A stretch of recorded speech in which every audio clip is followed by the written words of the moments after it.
my sister. How are you? I'm fine. But like, it's like I was too lost in this parliament. Everyone was just asking for me. I'm like, how are you? I know. I was around.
Honorable members, Madam Speaker.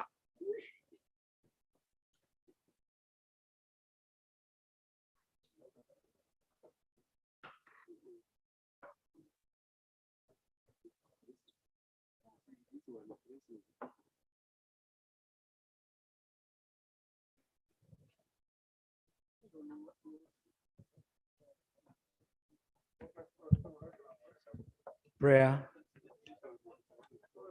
Almighty God, who in infinite wisdom and providential goodness have appointed the offices of leaders and parliaments for the welfare of society and the just government of humanity, we beseech you to look upon with your abundant favor these your servants, whom you have been pleased to call to the performance of such important trust in this plan. Let your blessing descend upon them here assembled, and grant that they may, as in your presence, treat and consider all matters that shall come under their deliberation in so just and faithful a manner as to promote your honor and glory, and to advance the good of those whose interests you've committed to their charge. Amen.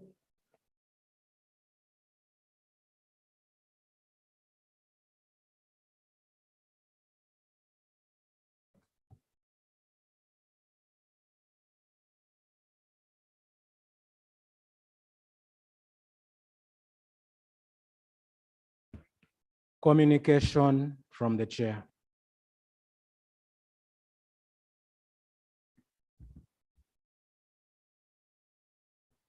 Honorable members, I want to welcome you back from the short holiday.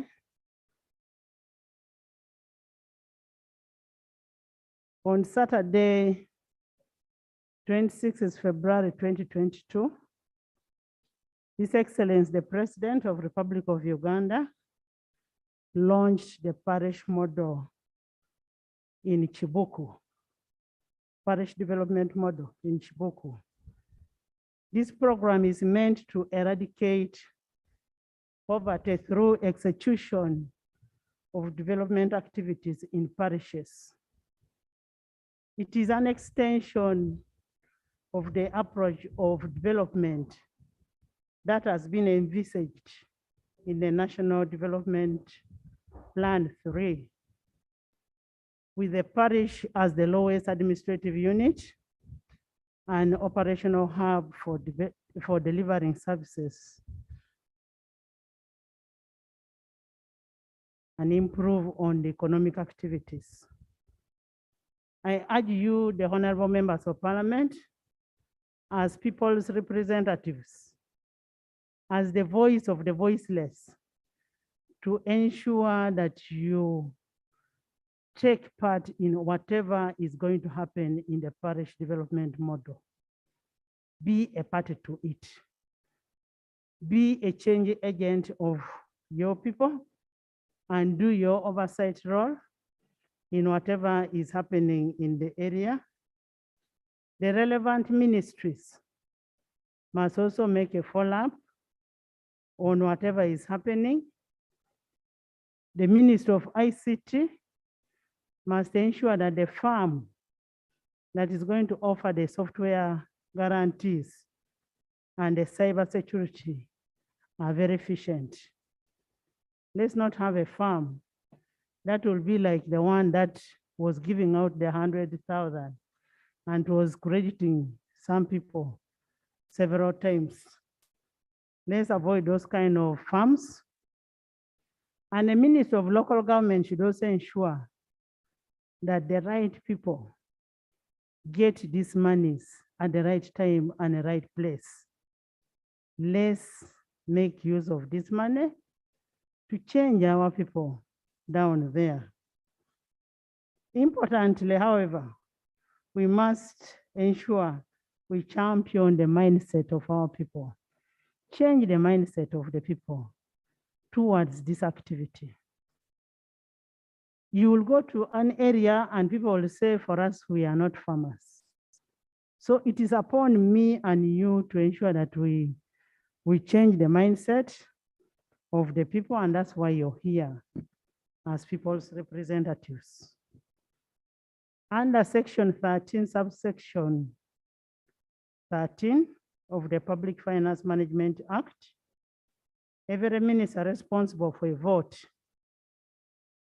ministry or a head of an institution is required to submit to Parliament by 15th March the ministerial policy statement for the preceding year. On that note, therefore, I am asking government that all your ministries must present this to Parliament by 10th of this month for onward transmission to the sectoral committees. So finance and government want all the reports in the House by 10 for us to transmit it to the sectoral committees and then to the budget committee as per the requirement.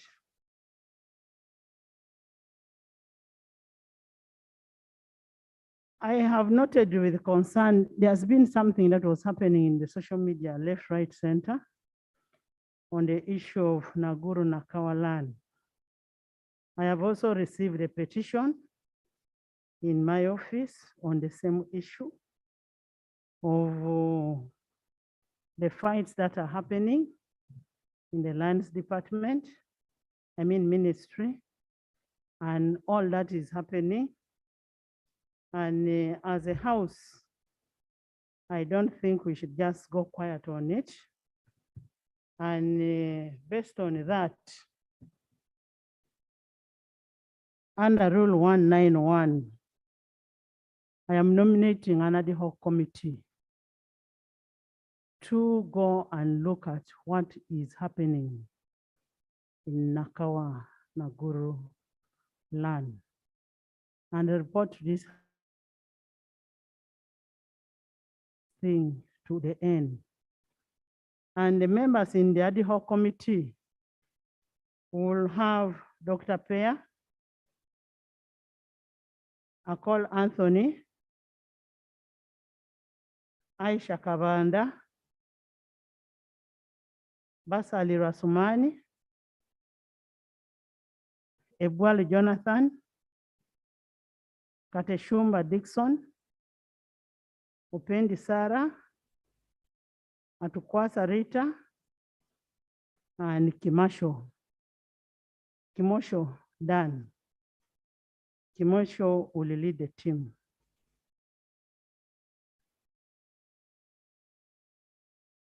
I now put a question that the above names be approved by this House to investigate on behalf of the House. Those in favor say under the contrary nay. The ayes have it. Members has a statement to make.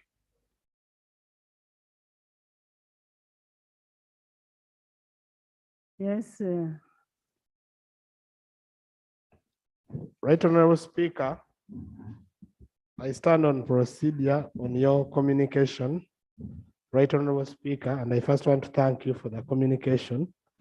However, Right Honorable Speaker, while you are communicating to this House this afternoon, you talked about the parish development model. And Right Honorable Speaker, as we talk now, there has been a procurement process for getting the EIT system that is going to manage the disbursement of the money for the parish development model. Honorable members, we are talking about 1 trillion Uganda shillings, because it's 100 million per parish. And this is about $285 million that is going to be disbursed. So they went ahead, honorable members, to start a procurement process to get an IT system. And this is allegedly Post Bank, Uganda. But honorable members and Right Honorable Speaker, this process was not followed. And when you read section 71(2) of the PPD Act, the section provides that the bidding documents shall fully, comprehensively detail the evaluation methods and criterion, which applies also to section 71(3), that no other, honorable members note this, no other evaluation criteria other than those that were stated in the bidding document shall be taken into account. What these people did is to bring in new criteria to fit their own sides and what they want. And Right Honorable Speaker, government is going to lose a lot of money in case we do not look at this. I therefore move that would need to be procedurally right, Right Honorable Speaker, if we stopped this procurement process so that we follow the laws of the land, Right Honorable Speaker, and independently tell these people to do procurement, and the minister explains to us that there is procurement and government does not lose any money. This is the Minister of Local Government, where the parish development model falls, the Honorable Raphael Magezi. So that the minister comes here, explains to us, and we hold the whole process so that government does not lose any money in the parish development model. Because, Right Honorable Speaker, whenever these big projects come, there are people who are just outside there waiting to get money out of it. This time round, Right Honorable Speaker, we as Parliament should stand to defend the parish development model so that Ugandans benefit 100%. So we need to be procedure right, Honorable Speaker, to stop the process so that we get to know the Thank you. Madam Speaker, further procedure. Thank you. I thought it was a procedural matter, and we ought to get a response. Thank you, Honorable Commissioner.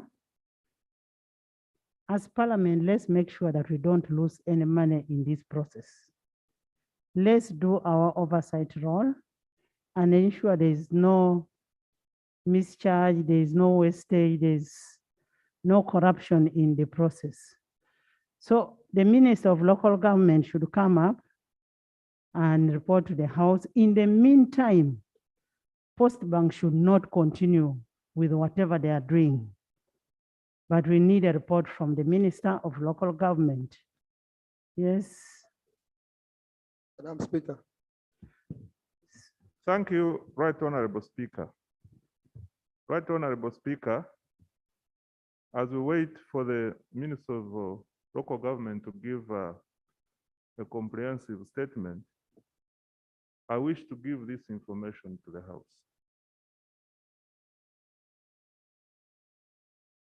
Particularly the 100 million, which will go to the parish beginning next financial year, will be sent directly from finance to the beneficiary accounts. I am just wondering where this idea of Post Bank comes in, because as far as we are concerned, we will be sending money to the accounts and there is no intermediary in between. So maybe if we could enhance with your information so that we get to know what to respond to. You know, information is power. Maybe for you, you may think it is going to go direct, whereas it has other information that shows that you look at the money which was given, the 100,000 cash bonanza. They said the money was going to go through direct to the beneficiaries, but it went through Post Bank. It went through housing finance. Yes. The Right Honorable Speaker, I want to give the Minister information that there was a procurement dated PBU/INCOS of 2021 number 002, and this is a procurement for installation and commissioning of an e-wallet solution for the parish development model. And this is a procurement in government, and the Honorable Minister should be aware. Madam. Honorable Minister, you've heard. It's better you get that information for you to use it. Yes.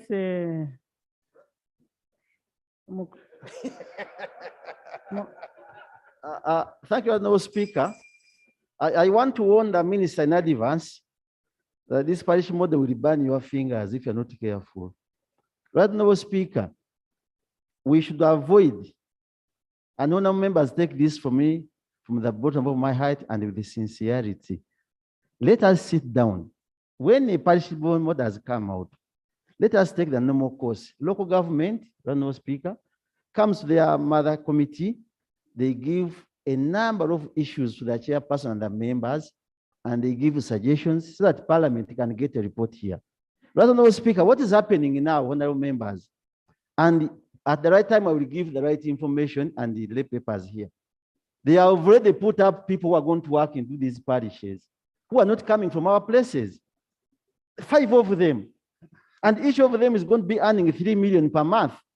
Now, you multiply 3 million per month by one person, that's 36 million per year, times 5 people, then 5 years. That will compute almost 800 million. And you stated clearly that you are going to give 100 million, but now you are starting with 17 million. Honorable Speaker, these members of Parliament we are seeing here can give 17 million at once in a constituency because of the pressure they have on their voters. Now, if you promised 100 million, and now you are saying we are going to give 17 million, I'm going to take your information, Honorable Minister, because I'm trying to save you, by the way. So the procedure matter I'm raising, Honorable Speaker, with this good parish model, with all the experience you have had in Emyoga, you sent us for investigation, Bonabagagawale, Ntandikwa, the issues end up becoming political. But if Parliament is given its oversight function very well to sit, examine how it is going to run under the mother committee, then there is a report to Parliament, we debate it here, so that this money is not coming from Genome 7.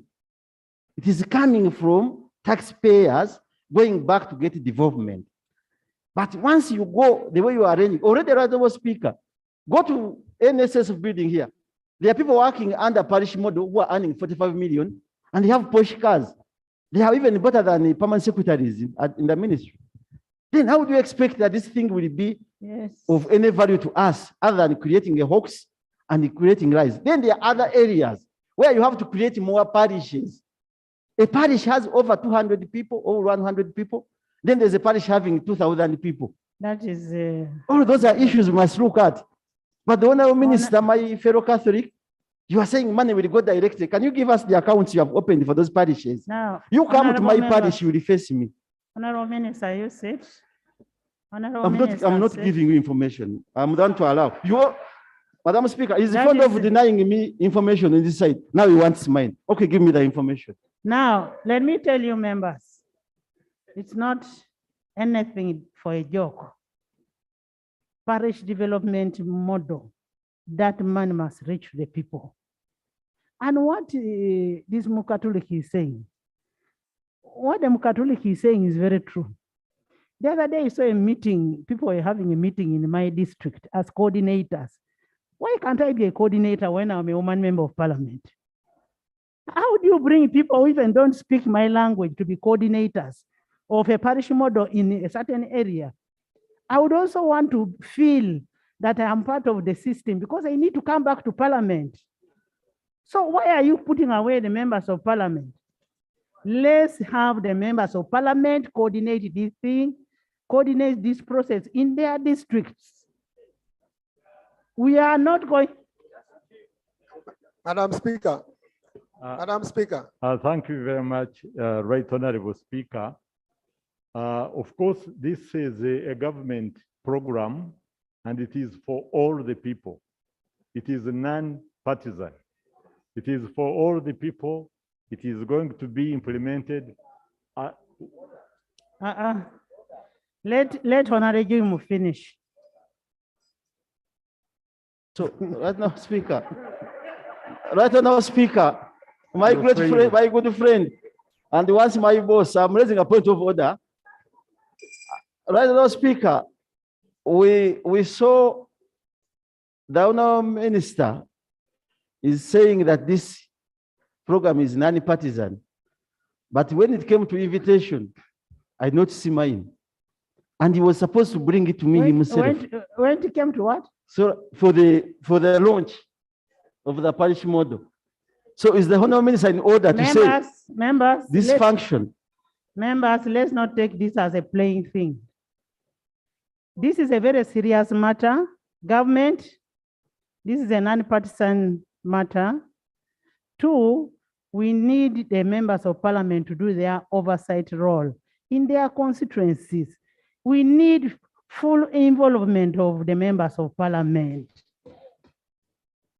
If the money is going to be in Kanungu, if you want me to close the house and members go to the constituency, I will close.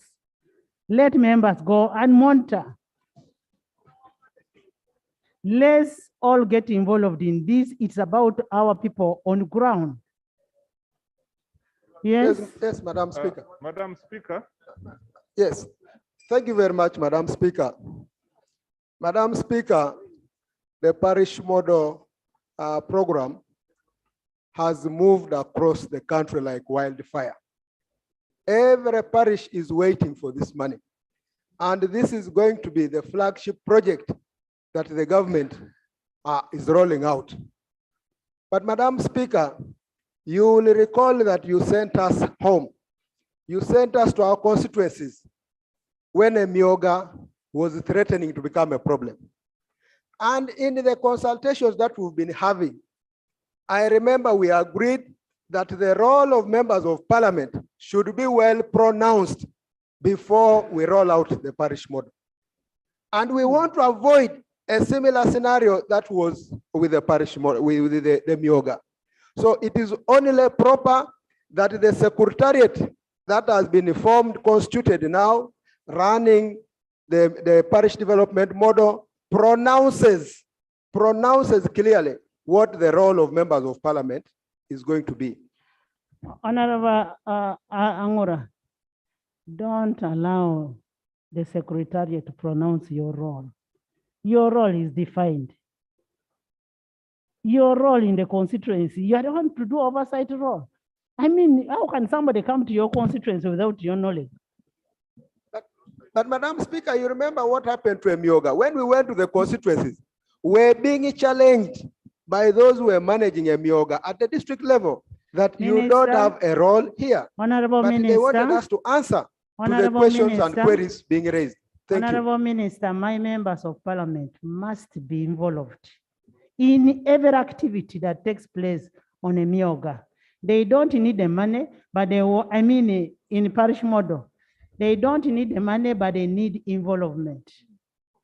Madam Speaker, indeed I agree with you that the members of parliament must be involved in the parish model implementation and also in the planning.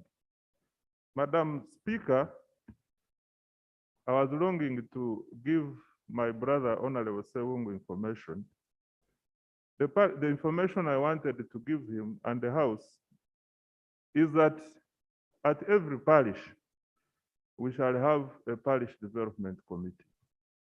And this committee will be chaired by the LC, two chairpersons of the parish, with members, women, representatives of women, youth, etc., etc.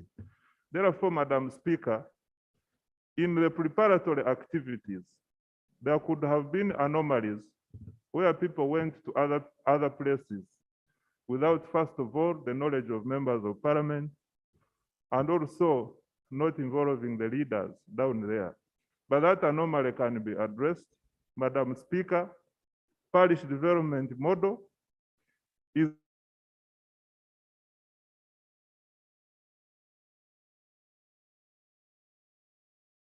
that is why we have even said, with due respect to what Honorable Solomon is raising, we at Ministry of Finance, who control, by the way, the major pillar of financial inclusion in this parish development model arrangement, we have decided that we are not sending money to anybody other than a parish.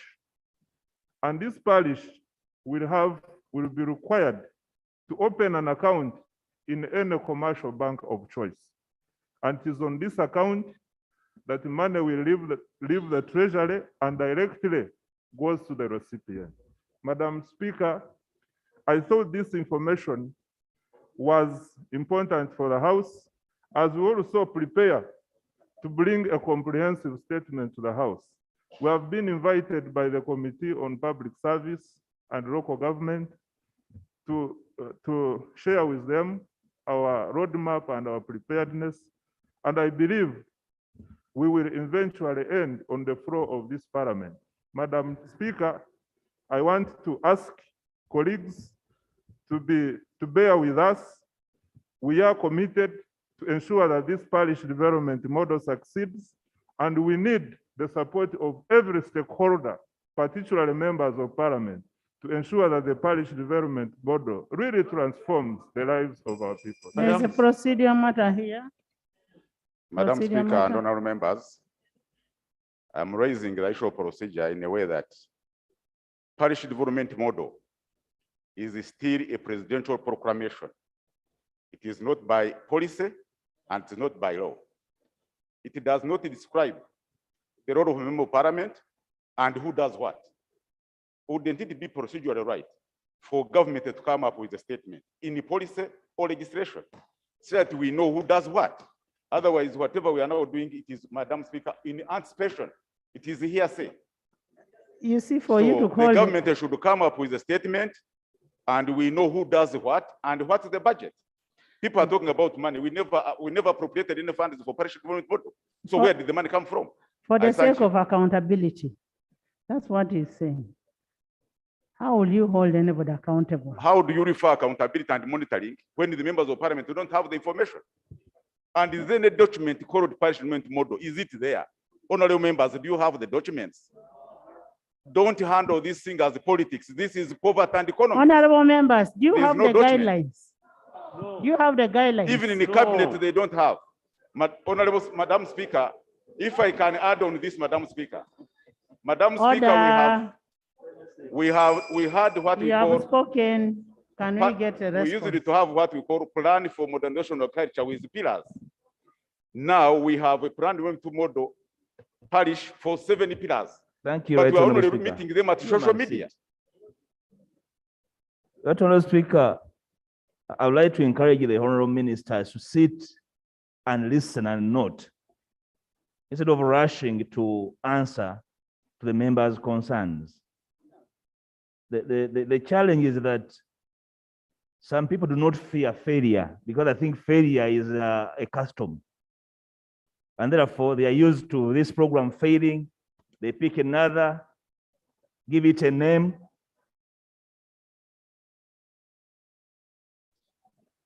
So I'd like to invite the ministers to humble themselves and listen, because members have legitimate concerns about this program.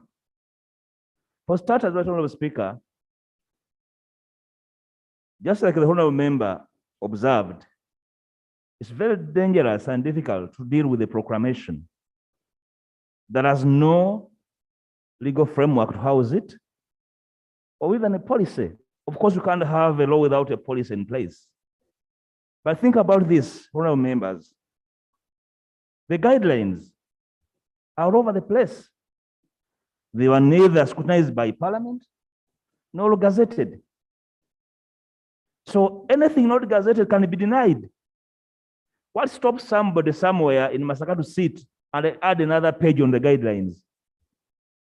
And they become customized to a particular area.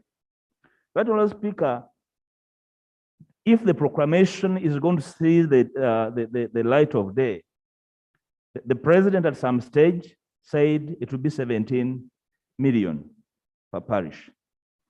Then at a party caucus, the proclamation says change it to 100 million. There's a big problem. Right, Honourable Speaker, it's my conservative view that the minister lays the guidelines before Parliament, and the Committee of Parliament scrutinizes these guidelines, because taxpayers' money in billions is going to be voted on this program. We cannot work in that frame's way as members of Parliament. The guidelines should be laid before Parliament for scrutiny, not as a matter of laying, but to go to the Committee of Local Government to be scrutinized for the input of members of Parliament, and report be brought to Parliament for their scrutiny. Otherwise, I will lead the ASO to deny that program a budget without agreed upon guidelines by Parliament. Two, Right Honourable Speaker, 3 weeks ago or thereabout, Honourable Abedi Bwanika raised a matter related to the project, namely that the project on the face is supposed to be a community equalizer from the center. And therefore, when you base it on a parish arrangement, the understanding is that it has a baseline called a population. The way we see it now, and his concern was that without a clear arrangement of parishes, the program is a pipe dream. Take an example. Whereas some parishes have 3,000 people, others have 30,000 people. So what is the premise? The premise by the Right Honourable Speaker was that before the program is rolled out, the Committee of Local Government is considering the issue of parishes countrywide, and therefore would wait for it to lay a report, debated before the program is rolled and funds voted to the parishes. Right Honourable Speaker, as we speak, we do not have a report of that committee. In my constituency, one of the parishes has 30,000 people. I am aware in Wakiso, a single parish has 150,000 people. So what is the essence of planning in this program?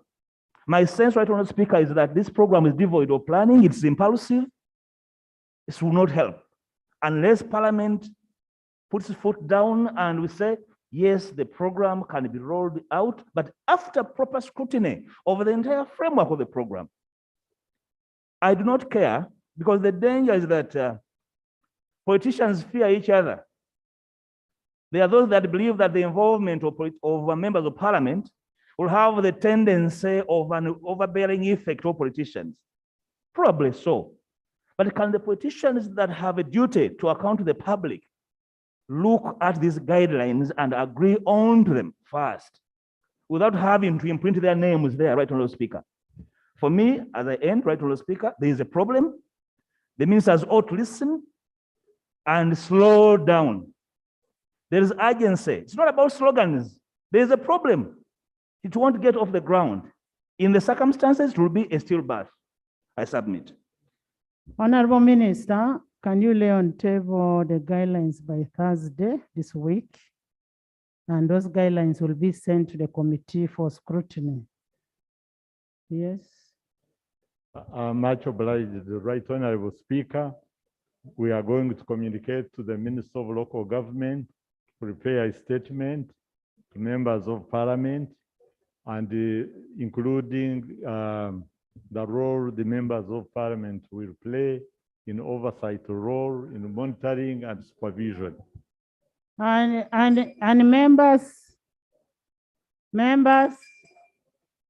members, we had sent a document to local government, Committee of Local Government on parishes. So we'll need a report from the Committee of Local Government, both on the guidelines and on parishes, and harmonize the whole process. Honorable Sereko, I thought I was a chair.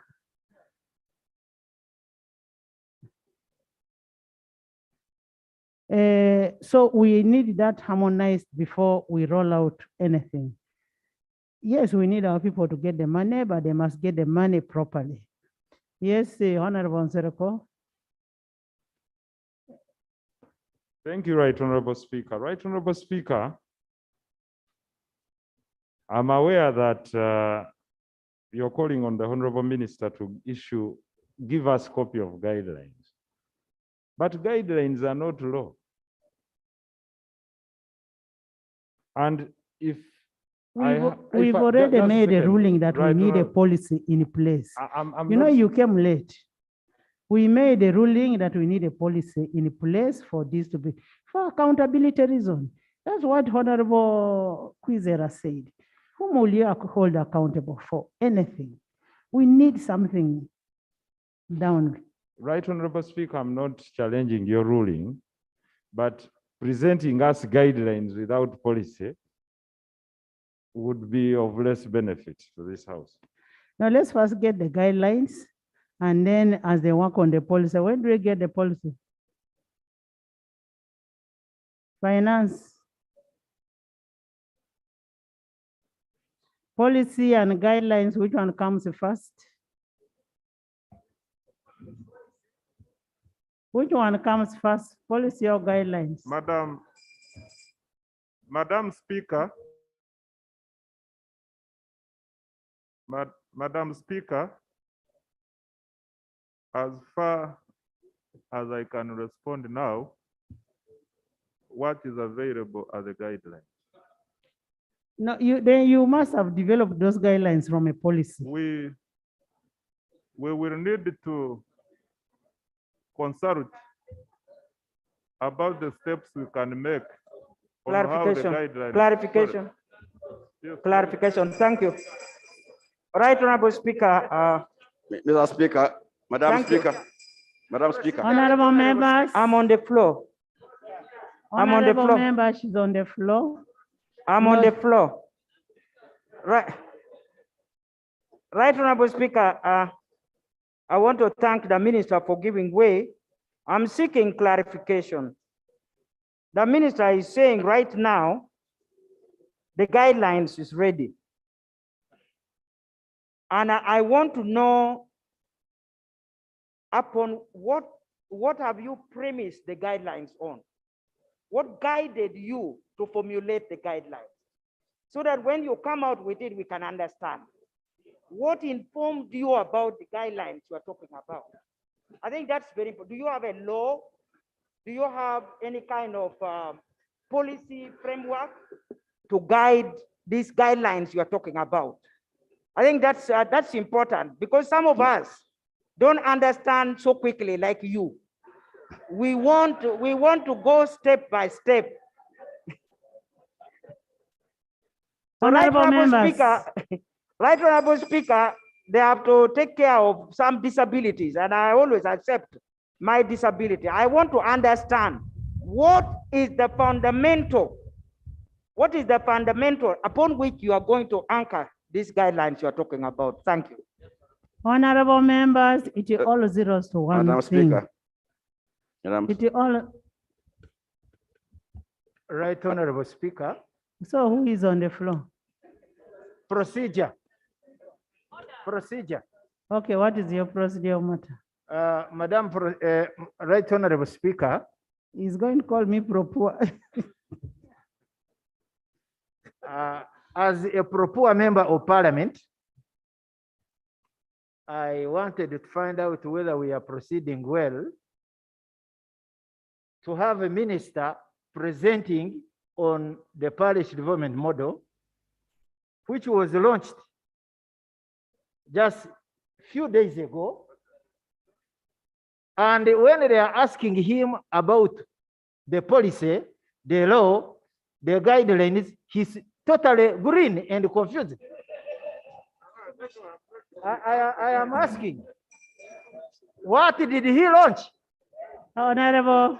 What did he launch? Right Honorable Speaker. Honorable Tinker. I should have raised even a point of order. My minister is not green. My minister is not green, he's yellow. Madam Speaker, Madam Speaker, Madam Speaker. Thank you very much, Madam Speaker. I would like to in Kibuku, when you are launching the parish model, the PSST came out and read out to groups where the Minister of Finance had already sent money. We would like you to inform the country. Where did you get that money from? Who budgeted for that money? How do you send money without guidelines? You have a lot of money that you don't know how to spend it. It was a show. Honorable Minister, can you please tell the country how are you spending our money? Right Honorable Speaker. Point of order. Order. Members, can we have some order? What is it? Thank you, Right Honorable Speaker. Right Honorable Speaker. Right Honorable Speaker, the President was very clear when he was appointing ministers. Honorable Jim Wes is the Minister for Security. Honorable Musasi is the Minister for Finance. Honorable Kabanda was very clear. The issue was coming from the Minister of Finance, and he asked the Minister of Finance to inform the House. I see Minister of Security moving very fast to the microphone. Can we have these clear roles, Madam Speaker? Procedure, Madam Speaker. Procedure, Madam Speaker. Order. Procedure, Madam Speaker. Order.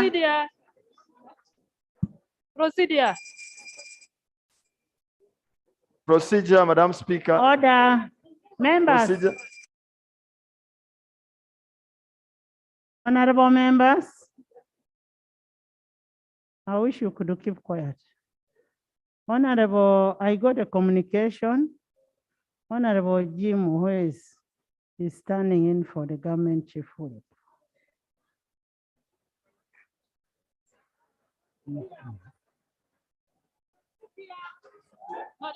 Honorable members. Honorable members. Procedure.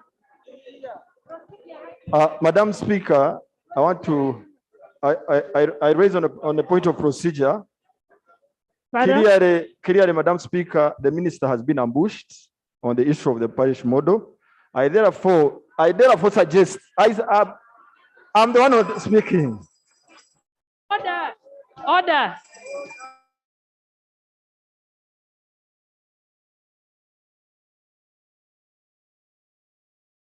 To question the minister, to put questions to the minister which he cannot answer now. Madam Speaker, I suggest that we allow the minister time. Procedure. As you had already instructed, Procedure. he goes back, he prepares himself, he comes with a proper Honorable. answer to the questions that people are raising. Procedure, madam. Honorable members, Procedure. honorable members, I have Elijah. Speaker. Thank you, Madam. Procedure. Madam, thank you, Madam Speaker. Thank you, Madam- Right Honorable Speaker. First Thank you. We all know that guidelines emanate from policies in this house. And so when we hear about guidelines without a policy, it's absurd. Honorable Speaker, we want to say that as members of parliament, we are aware of our oversight role. But history has shown, especially when you sent us to go and monitor Yoga, we were nothing but pathologists who come to give post-mortem reports. Right, Honorable Speaker, we all want our people to benefit from the parish model. And that's why we are insisting that as members of parliament, our oversight role should not be to bring post-mortem reports. Right, Honorable Speaker, we have heard that 17 million has already gone to some parishes. If you ask members of parliament here who know that their districts have received those monies, I can assure you there might be none. So by doing this, we are already failing the same parish model that we support. Therefore, we want to ask the Honorable Minister, we are not being hard, we are not failing the government program, but we do not want to see the parish model fail, just like the past programs. Let us be involved, let us know, so that we can guide our people. I am still on the floor, Right Honorable Speaker. Right Honorable Speaker, when these government programs fail, the first people to be blamed are us, the members of parliament. We therefore want to request you that we stop being pathologists, but we do our oversight role as is stated under the law. I thank you, Right Honorable Speaker. Honorable, Thank you. One pertinent issue is post-mortem. Let's not do the post-mortem activity as members of parliament. Let's make sure that we define how the money is going, how it is being utilized, who is the beneficiary from the word go. I want us to have a whole day of discussion for parish model. Yes. On Speaker. Thursday, Madam, can I on comment? Thursday, the ministers responsible should come and give us the policies, the guidelines, the criteria, everything in terms of parish model. We will give the whole Thursday to parish model.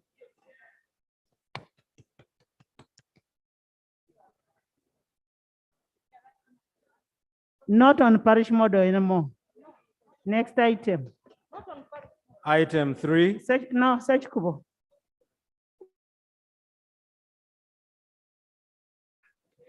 Right Honorable Speaker, the leader of government business is the Prime Minister. We are having the Chief Whip being represented. The role of the Chief Whip is to whip members, to attend plenary, to organize party meetings, and that is in our rules here, Right Honorable Speaker. Right Honorable Speaker, it has become a habit for the leader of government business, who is the Prime Minister, to absent herself from this house. She has 2 deputy prime ministers, Right Honorable Speaker, who is representing the Prime Minister in this house. Honorable Muhwezi is representing the Chief Whip. Your roles are to whip us, to attend and speak in this plenary. Yes, the rules are here very clear. To organize the sessions, Right Honorable Speaker, Rule 15 of our rules of procedure states, if I can read, there shall be in Parliament a government chief whip appointed by the government from among members. The role and function, attendance, participation in the proceedings and voting in parliament of the members of the ruling party. So when I see the government chief whip turning into the leader of government business, Right Honorable Speaker, I think we have a problem and this must end. I don't know whether the fishermen are going to run government like this. We've had prime ministers here before. The Right Honorable Mama Mbabas used to sit here. The Right Honorable Hakana Rugunda was always here. And if he's not here, General Ali would be here, Right Honorable Speaker. Where are all these deputy prime ministers who were appointed, Right Honorable Speaker? So, Right Honorable Speaker, I think the procedural point that I'm raising, is it in order for us to constantly see the government chief whip standing up to take over the role of leader of government business when his work is to whip us and we are here? Thank you, Right Honorable Speaker. Honorable members.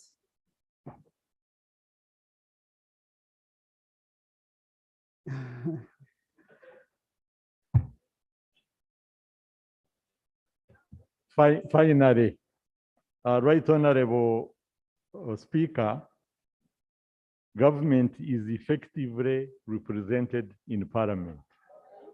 Yes, I am here.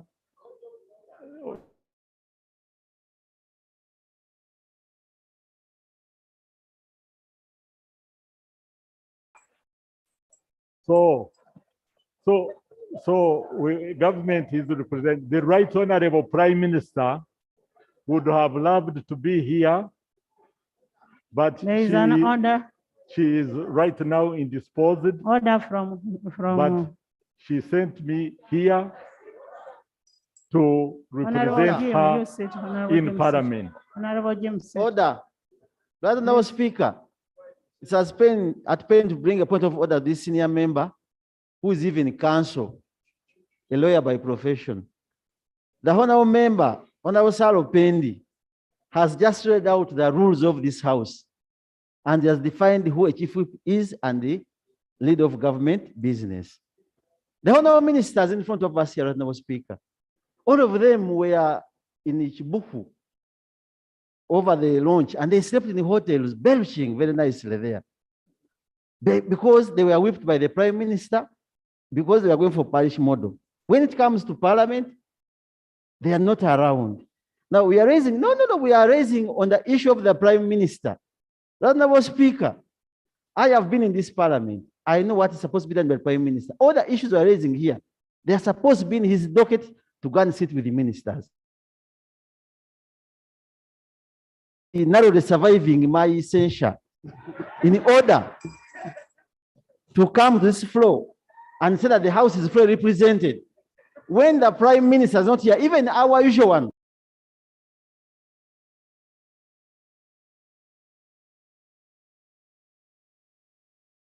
violating our rules, yet is counsel, who is supposed to give more guidance as a trained lawyer.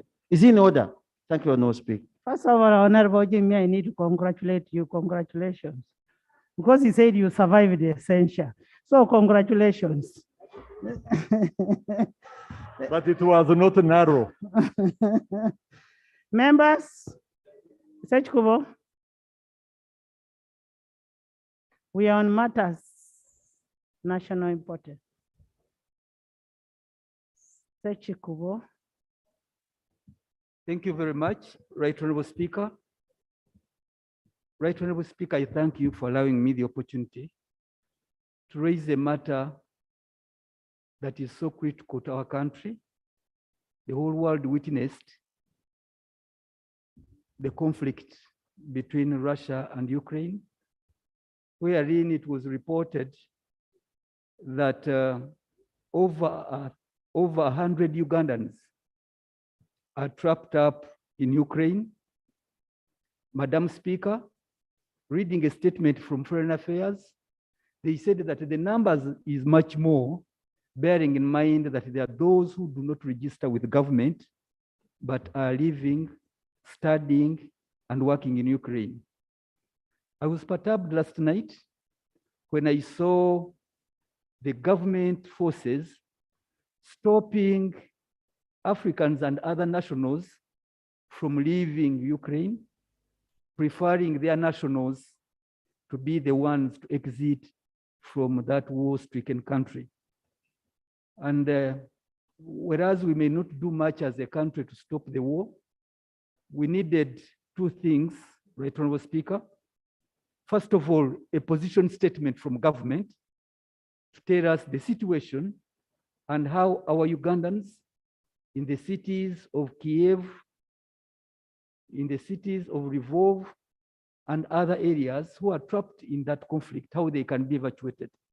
Thank you. At their position. Number two, as an Orthodox Christian, I witnessed the carnage, the destruction of the Orthodox cathedrals, and the civilization as a result of that war.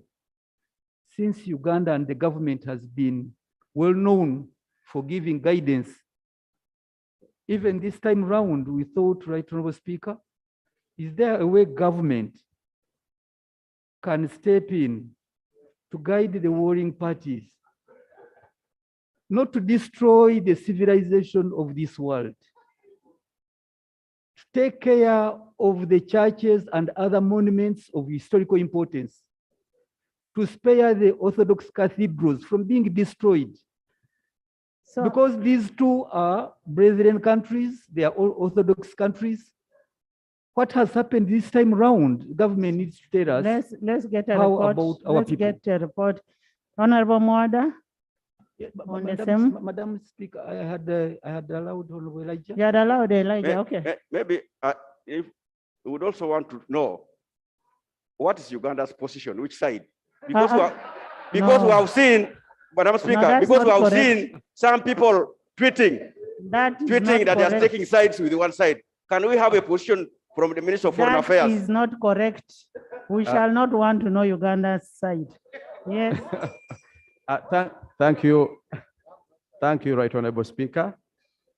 Madam Speaker, I rise as the Shadow Minister for Foreign Affairs on the same matter of national importance on the fate of Ugandan citizens caught up in the Russia-Ukraine conflict. Madam Speaker, for a while, there has been tensions between Ukraine and Russia that have now escalated. We have known the facts. Do you have the Yes. same prayers?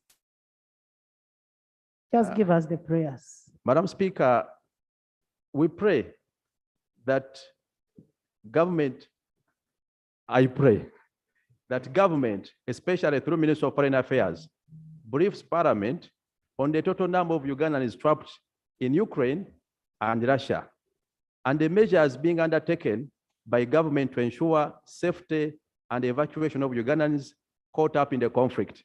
I'm privy to information, Madam Speaker, that a number of African nationals, including Ugandans, are being pulled out the passenger train.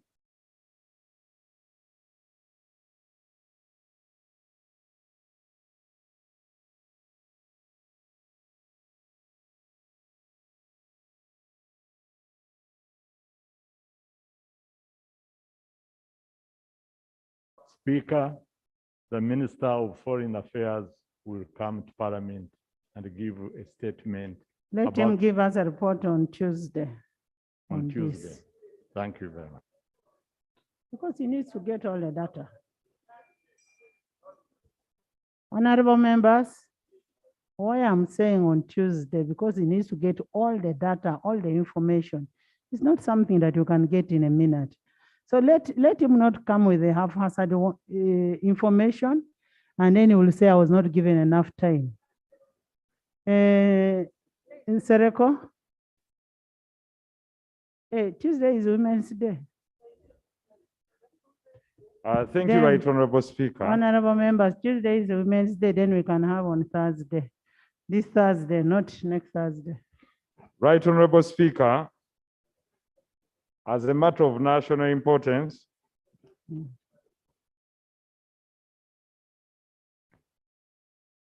Right Honorable Speaker, as a matter of national importance, everywhere you pass at the moment, people are throwing up hands towards us and seeking our views on the rising prices of goods and services.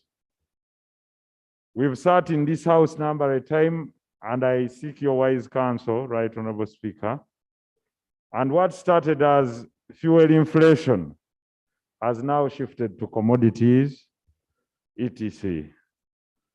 People are worried that basic commodities they use at home are now at runaway prices. Soap, a bar, the price is at about 9,000 to 10,000 shillings, depending on where you are. That has moved to basics like sugar, salt, and all other commodities. Well knowing that when we are here, what started as a small pimple has now turned into a boil. When we talked about the fuel prices, we were given confidence from the bench that side that they will come up with a conclusive report on the monitoring mechanism they have used on fuel dealers about the soaring prices. But up to now, it's a month and we see nothing. What started small has now translated to other commodities. Yes. Honorable members, we may be here and at least we can afford. But now the person who is being paid 500,000 shillings, 700,000, a teacher, a serviceman, a doctor, and even all other people in their small spheres have not increased on their income. Therefore, the basket of goods and services that they can attain is narrowing every single day. And we also know information. Okay. Thank you. Right Honorable Speaker, I am listed to give a matter of national importance, which is exactly what he's raising. However, Right Honorable Speaker, from the information that I have, actually UBOS says the price of these commodities, specifically soap and detergents, has gone up by 85%. And that is extremely high. Right Honorable Speaker, the manufacturers are actually blaming government for imposing an import duty on the raw materials that they use, that they add to produce soap and other detergents. The import duty is at 10%. And previously, these raw materials were zero rated. So, Right Honorable Speaker, as the minister gets up to respond, can he tell us exactly what we can do? If the problem is the import duty, then we can actually do away with the import duty, because actually from the experts, they say that the crude oil that we produce in country is not sufficient for them to use to produce the soap and other detergents that we actually utilize, and part of which is also exported to DRC and other parts of the country. So, Right Honorable Speaker, there is fuel, but there is also the issue of import duty, which we need to address. Can you summarize? Thank you for the information, honorable colleague.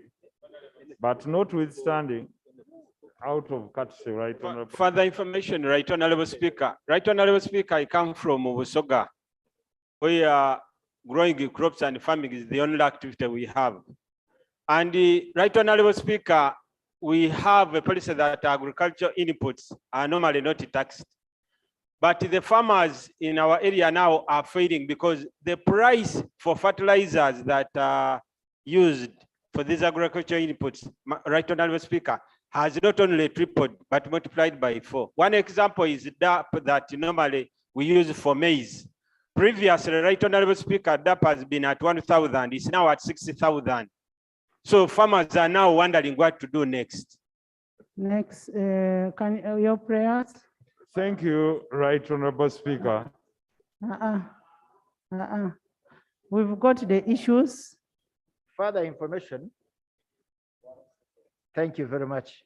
Right Honorable Speaker, whereas the prices of essential commodities are going up, the prices of produce, that is maize and beans, which are collected from rural places from farmers are going down. The reason is that those who go to collect this produce first factor in the amount of money they are spending on fuel to go and collect those produce. So we want the government to tell us what is going to happen. You are introducing parish development model. And how are you going to deal with this problem? Thank you for the information, Honorable But colleague. you see, there was a report on fuel that was brought by a committee of tourism. And the committee had made several recommendations. I don't know why we have not implemented the recommendations. And of course, it's not only fuel that is causing that. It is also what Honorable Sarah was mentioning, the taxes. And can you give your prayers? Right Honorable Speaker, just like the Honorable Theodore Sechko has talked about the war, we are yet to feel more impact. Aware that people are struggling with payment of loans have not gone down. And aware that we shall have natural shortages of wheat and other importable goods and commodities as a result of war. Now, what is the government intending to do to address this issue of inflation on basic commodities? Do we reduce taxes? What plan do you have to do in the short run? Because we also know that soon children will break off for half term, first term, and the parents will be looking for money and commodities to sustain and take their children back to school. Finance. Procedure. Yes.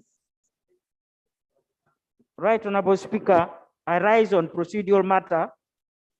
I can hear that I'm hearing from my colleagues the way they are struggling, and I'm also trying to struggle to explain this thing called inflation and how we can cure it.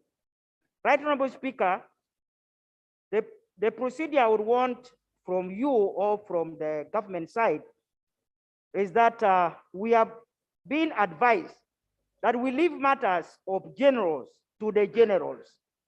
And I'm beginning to feel that matters of economics should be left to people who can help us with these economic mystical issues. So I'm requesting, Right Honorable Speaker, that we have a committee of trade and we have a committee on finance. Can the two meet and be able to get for us experts to analyze? Because this matter is becoming global, it's not only Uganda. We need to understand it better because we are going from bad to worse. So I think, Right Honorable Speaker, my concern, if we could get experts, and indeed we have in this house, to explain to us and guide the government appropriately. You can see how the government is represented. If we are going to rely on the government to give us the solution, we'll wait until 2026. But for now, since it is urgent, we need to get our own committees to do the analysis and guide us appropriately. Right Honorable Speaker, can you guide us? Thank you. Honorable Minister of Finance, first tell us what is happening. Thank you, Madam Speaker. Madam Speaker, it is true there is a big concern, especially among the lowest end of the population, who find it difficult to access these essential commodities because of the abrupt rise in their general price levels. However, Madam Speaker, I am of the view that considering the gravity of the matter, I go back, I properly analyze it with my technical team, and we come back here and make a comprehensive statement. Why do I say this? I need to show you clearly whether the tax impact is the one causing the prices to rise. Sometimes it is yes, sometimes can be no. The Honorable Nsereko also raises an issue of interest rates. From the best of my knowledge, we have been reducing the CBR to the lowest levels possible. Madam Speaker, now the CBR, as I speak now, is at 6.5%, but we continue to see interest rates rising. So we need to study this. For instance, the honorable, my OB from Makerere, my former guild president, Honorable Chivaja, is saying that fertilizers are taxed. I need to understand which kind of tax is this, because as far as I'm concerned, Madam Speaker, I know fertilizers are VAT exempt. Therefore, I need time, Madam Speaker, to go back, we study this, come back to the House and give a comprehensive statement. Clarification. Honorable Minister, Clarification. this is a very serious matter. I was actually surprised when I was told the soap is at 10,000 a bar. And I wondered whether a local person in the village there can afford that.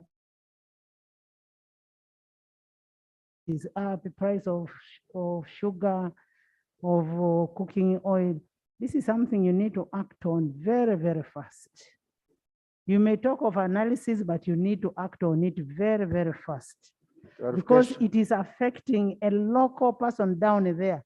It may not affect us here, but it is affecting a local person down there because of their income. Their income does not change like us. For us, at least we can be able to afford. But a local person, your voter down there, needs to be rescued in this matter. Clarification. So we need URA, former customs. Thank you very, very much, Madam Speaker. And thank you, Honorable Minister, for the response. I think that we need government to be very clear.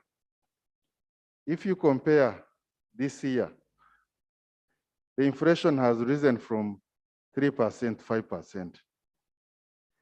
And that is more than what we have seen in the last couple of years.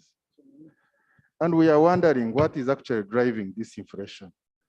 Recently, I was in the supermarket and I saw the flood of people rushing to get soap because it was on a discount. Recently, we had a problem of fuel, and the situation was caused by the interruption at the border. The minister told us that once the situation has been cleared, we are going to see the prices stabilize. But the prices have remained the same, the pump prices. And even in some cases, they have gone higher. We are not seeing action by government, and government is the regulator. So, Right Honorable Speaker, as much as the minister is asking us for time, but we want to see some action. We have seen threats to the price, to the fuel companies, but none of them has been affected. We are seeing inflation going up, yet there is food production in the country. So what is driving this inflation? We need clear answers and not in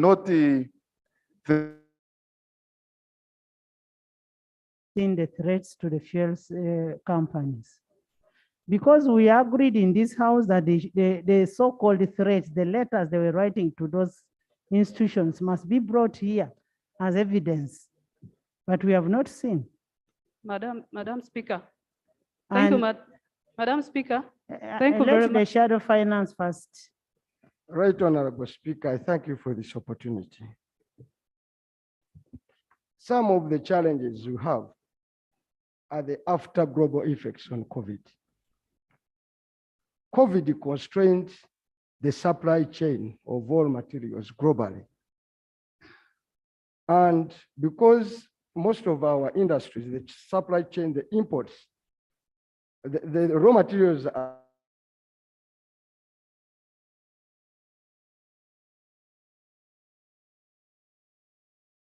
but most countries and the World Bank in particular predicted this to happen, and the IMF availed the resources. in a stimulus to help global economies. Now, the question we must ask the Minister of Finance, what happened and who used and how did you apply the stimulus money that should have alleviated this challenge? Most of this money we know went to building Super Akamwesi and others, and we are now paying a heavy price. So the information I would beg the minister to come with to this parliament is to avail the information in real time and money value of how money for stimulus has been expended. Because we are going to incur a huge loan, which is over $1 billion that was made to address the COVID effects. So as the Minister of Finance comes on the floor, let them detail which company, which agency, which department has absorbed the money we've borrowed. Otherwise, Right Honorable Speaker, there are no quick fixes if we continue to mismanage such other criteria. So I beg you, Honorable Minister, as you come here, please give us a breakdown. Who took what of the money for stimulus? $280 million has already been dispersed. I beg to move. Thank you. Honorable Minister, you get that? So we need that information. We need the information. Enos? We have a Minister of Finance. Thank you, Madam Speaker.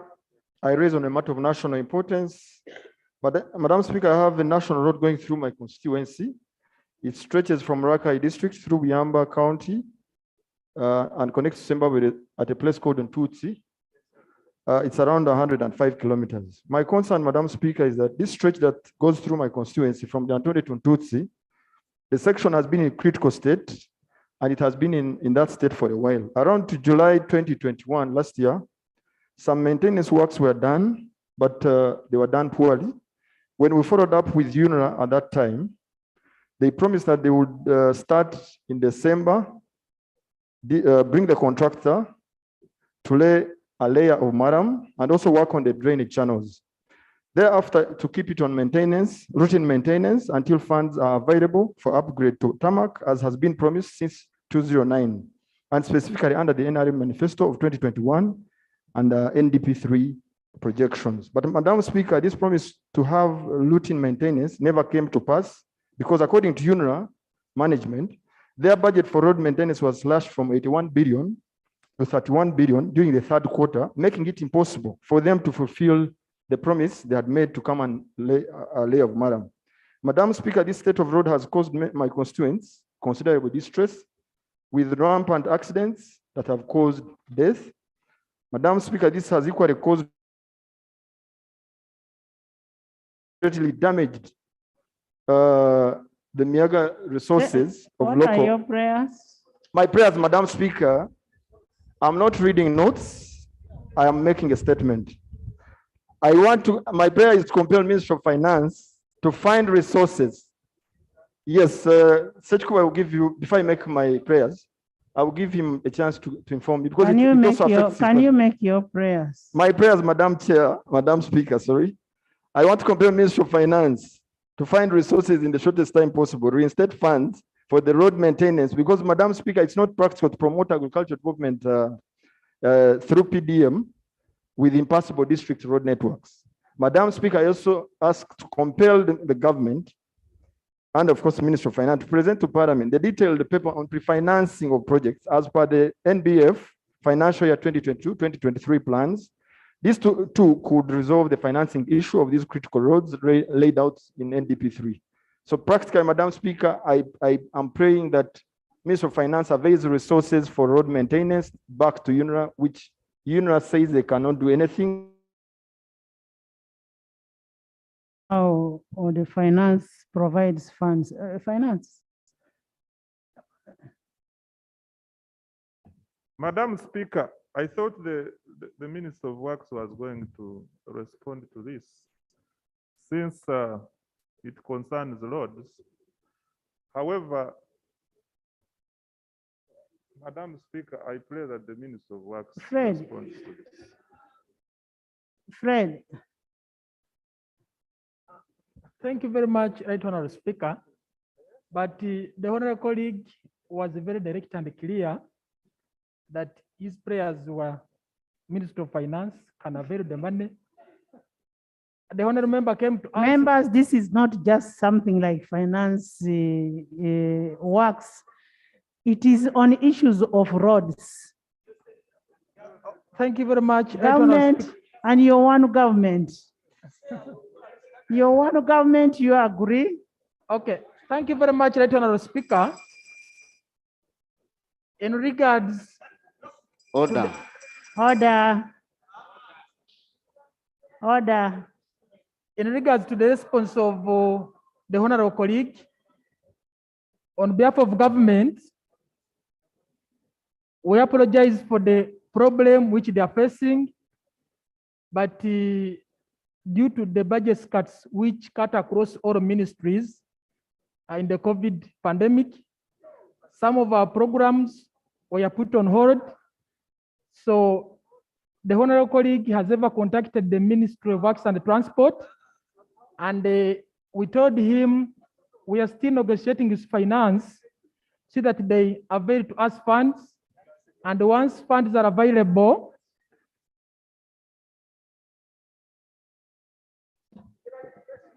Order. Such where you leave the young man. Such Honorable Minister, you need to handle the issue of Enos and you and works. And see if the money is not there, you put in the next budget to ensure that you work on that issue.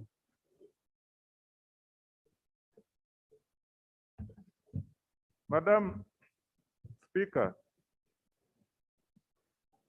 we manage a budget which is normally a 12-month calendar budget, and we execute the budget basing on the resources available. In regard to this load, whereas I expected the Minister of Works to go into the specifics, which at finance we can not easily know. Madam Speaker, if this load was in the budget and funds not released, it's because we don't have it. However, Madam Speaker, we have advised votes and sectors that where we have not been able to execute some planned activities for this year because of the COVID, which Honorable Chivumbi was talking about, and also poor revenue performance, we are advising sectors to plan again next financial year, because we expect next financial year to perform better than this one. And in so doing, we should be able to fulfill some of the obligations which we may not find it easy to execute this year, Madam Speaker. Thank you. Next item.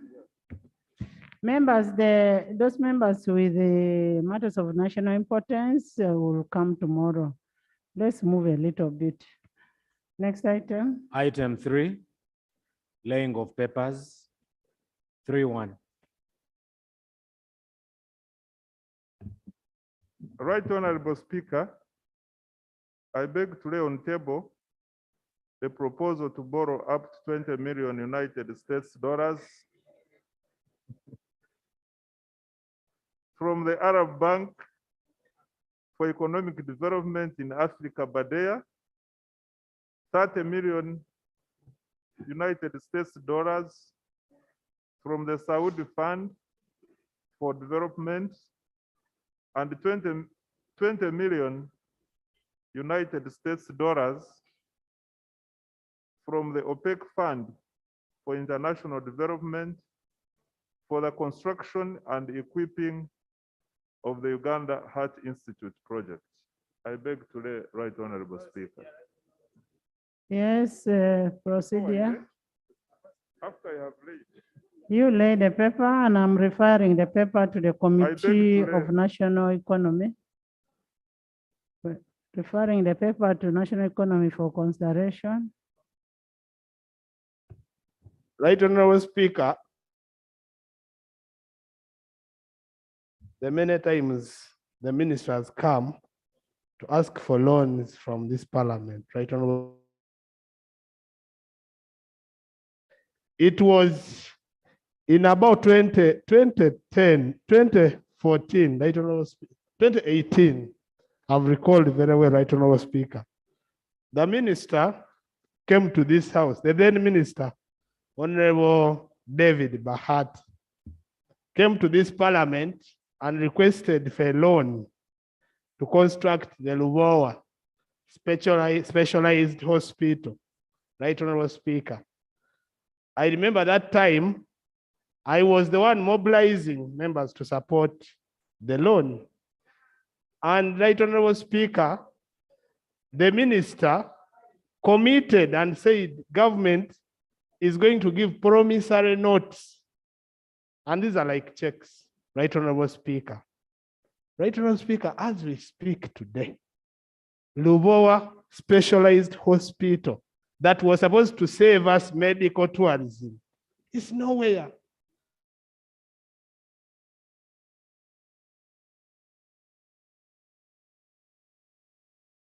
Whereas we have the heart to support the Uganda Heart Institute because it touches all of us. But would it not be procedural right for the ministry to first give us accountability on the other previous loans that we passed in this parliament so that we give this one with the confidence that they are actually going to do the work? Right, Honorable Speaker. Thank you. By the way, this one has just been referred to the committee for consideration. It is not for debate. But what Solomon is raising is very pertinent. What happened to Lubowa? What is happening? The House is demanding to know what is happening to the Lubowa hospital. Lubowa what? Specialized hospital. So can we have information on what is happening to the Lubowa? Wait before you come. Right Honorable Speaker, I'm going to make sure that the relevant minister comes here and reports on the Lubowa hospital plan. Information. Chris, now come. Yes. Madam Thank you, Speaker. Let the shadow first. Thank you, right, Madam Speaker. Madam Speaker. Right, Honorable Speaker, I thank you for the opportunity. Madam Speaker. Christine, let the shadow finish. Right, Honorable Speaker, the challenge, the traditional way we've been handling loans is for government to come here and lay their own request. Of late, in the committees where we've been with them, they are realizing a lot of unabsorbability of the loans they request for. So government committed to come along with laying of papers, a full feasibility study, an implementation plan, and all other documents to accompany loan requests. Because without these documents, that's where we land where we are with the Lubowa. They come and ask for money, which is the easiest thing to do. And then afterwards, they have no feasibility study, they have no accompanying implementation plans. And that is what hit Lubowa. Honorable, my brother, by then was the Deputy Chief Whip. We raised the same issues on Lubowa, right, Honorable Speaker. We said we don't see the feasibility study. We don't see the implementation plan. We don't see the competence of the person who was borrowing the money. We are dealing with somebody dealing in furniture. Now the information I have, she's now dealing in coffee. This is the person that really we gave money to implement a project of $375 million US.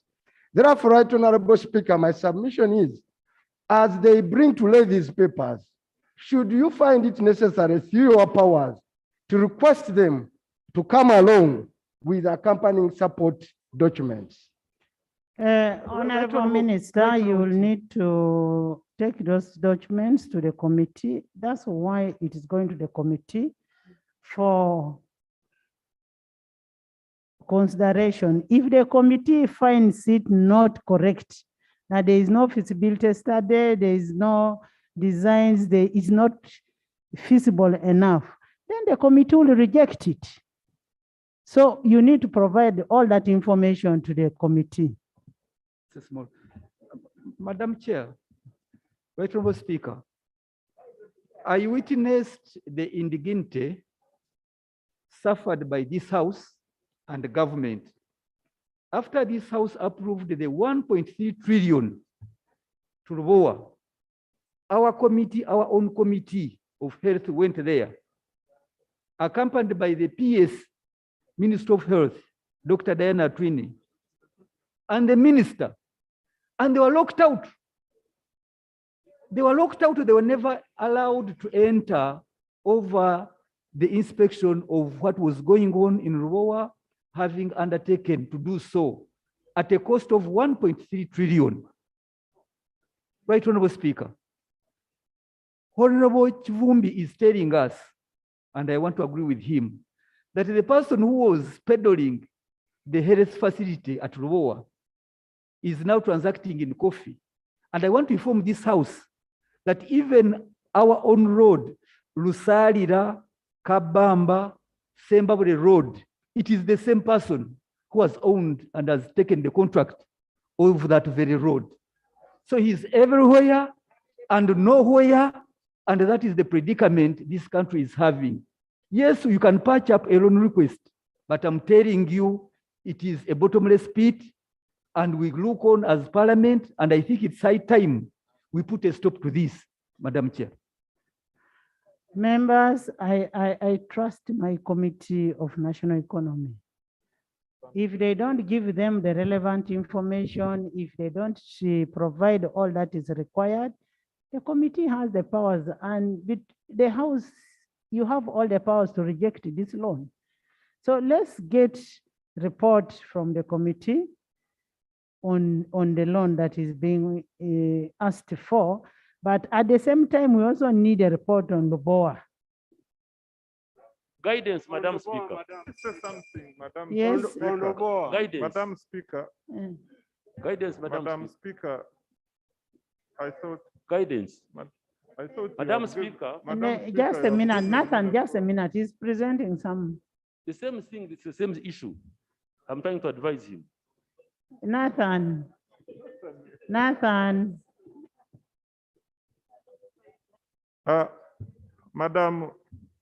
Madam Speaker, I can see Honorable Nathan is trying to advise me. I know he's a very senior member of this House. I can see Honorable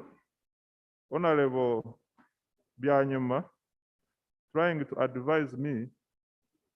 I know he's a very senior member of this House, but he also knows that I'm a senior member in regard to. You the tell us business I'm about your handling. loan. Don't tell us about Nathan. Madam Speaker, I want to thank you for your guidance, and I want to appreciate it. We have just laid the paper here, and this paper we have laid is accompanied. When you look at the paper, we define the background of the borrowing, we define the project and the country strategy, we define the financing arrangements, we describe the project description and the components, etc., etc. Madam Speaker, the norm has been when we go to formally present the request in the Committee on National Economy, they are accompanying documents, as Honorable Chivumbi has clearly pointed out. All these documents, we normally present them before the committee. And when the committee is satisfied, we proceed When it is not satisfied, they send us back for more documents. Therefore, the Yes, House. Ethan. Ethan. Thank you so much, Madam Speaker. Madam Speaker, you've already wrote and sent this matter to the committee. And I'm finding it unfair for the minister to go ahead and explain further to plenary here to the House, yet you've already decided that if the committee finds it not worthy for all those explanations, then they will come and inform us. So is it right? Are we proceeding well, Madam Speaker? For Next the Honorable item. Next item. Members, we have ruled on the, I know you want to talk about Luboa, but Luboa they are bringing a report. You'll debate on Luboa. Elder, please. Next item. Item 3.2. Honorable Enos, give us just a brief summary of your report and the recommendations. Just lay on table. Madam Speaker, I beg for a report of the Uganda Parliamentary Delegation to the 17th CPA Africa Regional Conference. Sorry. Apologies. I beg to a report of the Uganda Parliamentary Delegation to the 51st Commonwealth Parliamentary Association Africa Region Conference that was held in Abuja, Nigeria on the 8th, 14th November 2021. I also beg Madam Speaker to lay a report of the Uganda Parliamentary Delegation to the 17th CPA Africa Region Conference of Speakers and Presiding Officers, the conference that was held in Kigali, Rwanda, from 17th to 28th November 2021. I lay. Thank you so much. Thank you, Madam Speaker. You can lay, and the report will be available in the library.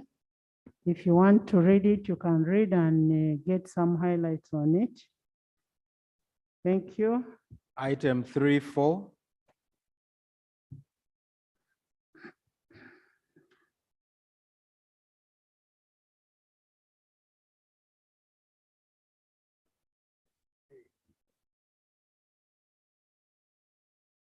Madam Speaker, this is Chamaswet Kisos. I beg to lay on the table report of the delegation of the Committee on East Africa, Community Affairs to the There is an 21st. order.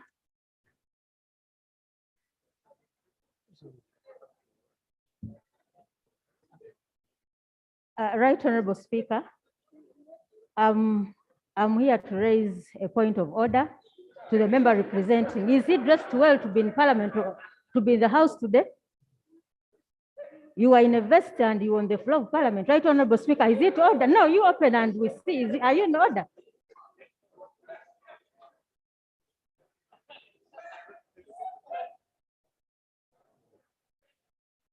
Honorable Chamaswet, it seems you're disorganizing ladies on this side. So for that reason, you will present your report tomorrow when you come dressed well. Next item. Don't disorganize the ladies. Don't disorganize the ladies. Right Honorable Speaker. Next item. Item 3.5. Item 3.5. Most obliged. You sit, you go and sit. 3.5. Item 3.5.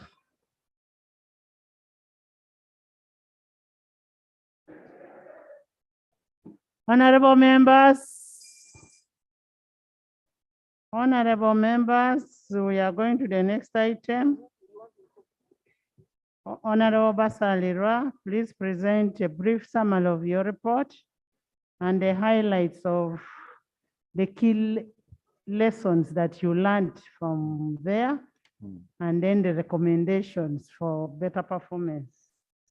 Thank you very much. In accordance to Rule 33, Sub-Rule 2 of our rules of procedure. Thank you very much, Right Honorable Speaker. Right Honorable Speaker, this is a report of the Parliament of Uganda Sports Club on the participation in the 11th edition of the East African Community Interparliamentary Games. Right Honorable Speaker, this report is available online. I was informed it was uploaded on our iPads. Therefore, as guided by you, I'll just make brief highlights in 3 minutes. Right Honorable Speaker, the 11th edition of the Interparliamentary Games was held from the 4th to 17th of December under the theme Strengthening the Integration through Interparliamentary Games in the COVID-19 era. The Commission facilitated the teams by availing the training venues, security, refreshments, as well as logistics. Right Honorable Speaker, due to limited resources, the Executive Committee took a decision that the teams would travel by road and transport was availed. Right Honorable Speaker, the Commission also provided the uniforms and tracksuits to the teams. Right Honorable Speaker, I also want to mention that the teams participated in all the games with other countries, including Burundi, the East African Legislative Assembly, Tanzania, South Sudan, and Zanzibar as a guest team. Right Honorable Speaker, there were competitions in athletics, basketball, darts for members with disabilities, football, golf, netball, volleyball, and tug of war.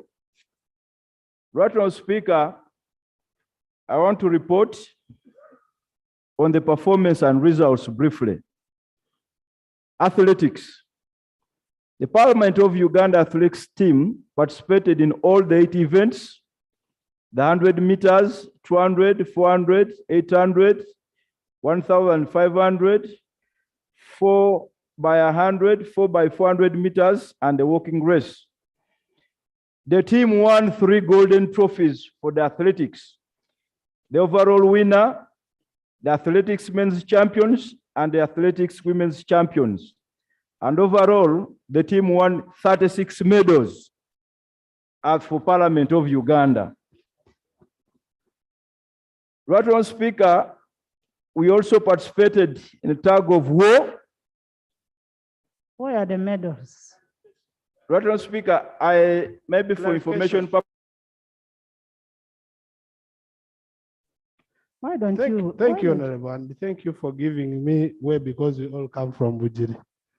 Right Honorable Speaker, the Honorable Vasari Rasman is talking of something that is making me very happy as a member of Parliament because we won several medals. But I wanted to know which particular medals and which, because the members are here, we want to thank for them. Mention the names of the members that won for us the medals so that we clap for them, Right Honorable Speaker. At least mention the names so that is captured in the Hansard and the whatever, the record of this Parliament. Honorable Basari, you have a list of people who got medals. Mention the people who got medals and we appreciate them. They did a good job for us. Thank you very much, Right Honorable Speaker. Right Honorable Speaker, there are 2 things I'm going to do towards the end of this exercise. Present the trophies, but also read out the list. If you look at this document, Right Honorable Speaker, every detail is present. Maybe my brother, Honorable Serwanyi, who was in Jema before he moved to NRM, if he was patient, he would have had the names. So, Right Honorable Speaker, in tug of war, we competed in tug of war for both men and women categories. And Uganda finished in 3rd position for men's category and 4th in women's category. Football. Right Honorable Speaker, the Parliament of Uganda played all the games except the one of Tanzania, which was abandoned due to bad officiation by the local and unqualified referees. Uganda being the defending champions, we finished 4th because Tanzania and Uganda game was decided against Uganda, having protested not to play. Netball. Right Honorable Speaker, I wish to mention that Uganda, who are defending champions in netball this time round, finished in 3rd position. Volleyball. The men's team played a total of 5 matches. And I also want to mention that the women's team, on the other hand, played 4 matches. Uganda finished in 4th position for both the men's and women's category. Basketball. I want to mention, Right Honorable Speaker, that Uganda men's basketball team finished 2nd to Tanzania, and the women's basketball team also finished 2nd. Names of medal awardees. And now come to the issue raised by my brother, the Honorable Serwani. Right Honorable Speaker, 100 meters, female MPs, gold medalist, Honorable Nyamutoro Fiona from Uganda. Congratulations. In that very same category, silver medal, Honorable Alobo Joan Achom from Uganda. Congratulations, Honorable Alobo. We took that race. Thank you.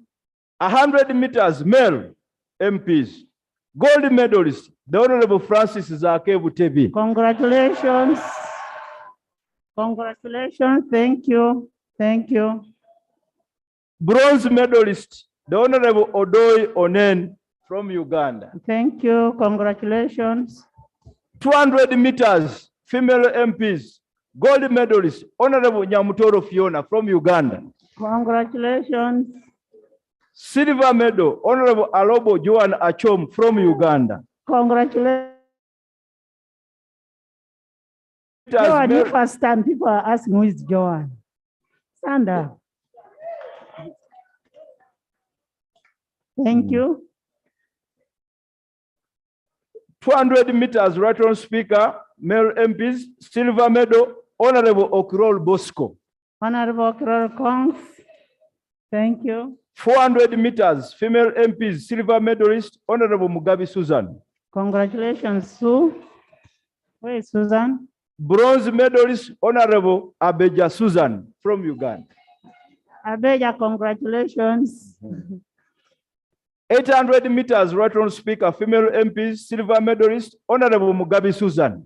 Susan Kongs. Bronze medalist, Honorable Auma Helen Wandera. Congratulations. 1,500 meters, female MPs, silver medalist, Honorable Mugabe Susan. Congratulations, Susan. Bronze medalist, Honorable Adeke Ann Ebaju. Congratulations. 1,500 meters, male MPs, gold medalist, Honorable Mbwateka Mwagafa. Silver medalist, Honorable Julius Achon. Congratulations.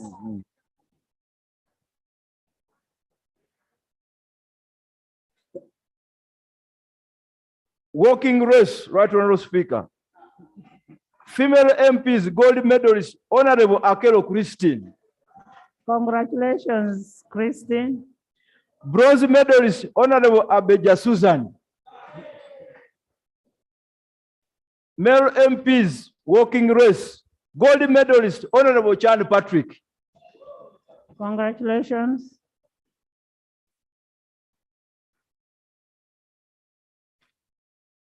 Right Honorable Speaker, the athletics, those were individual awards.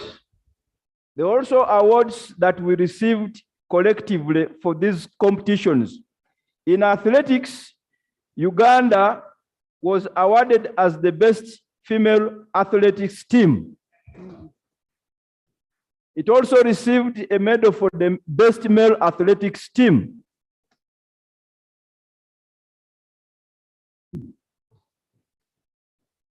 Tug of war. The male MP's Right Honorable Speaker received a bronze medal. Congratulations. The female MPs received silver. In basketball, the male MPs received silver. In golf, right, Honorable Speaker, Uganda was voted as having the best female golf team.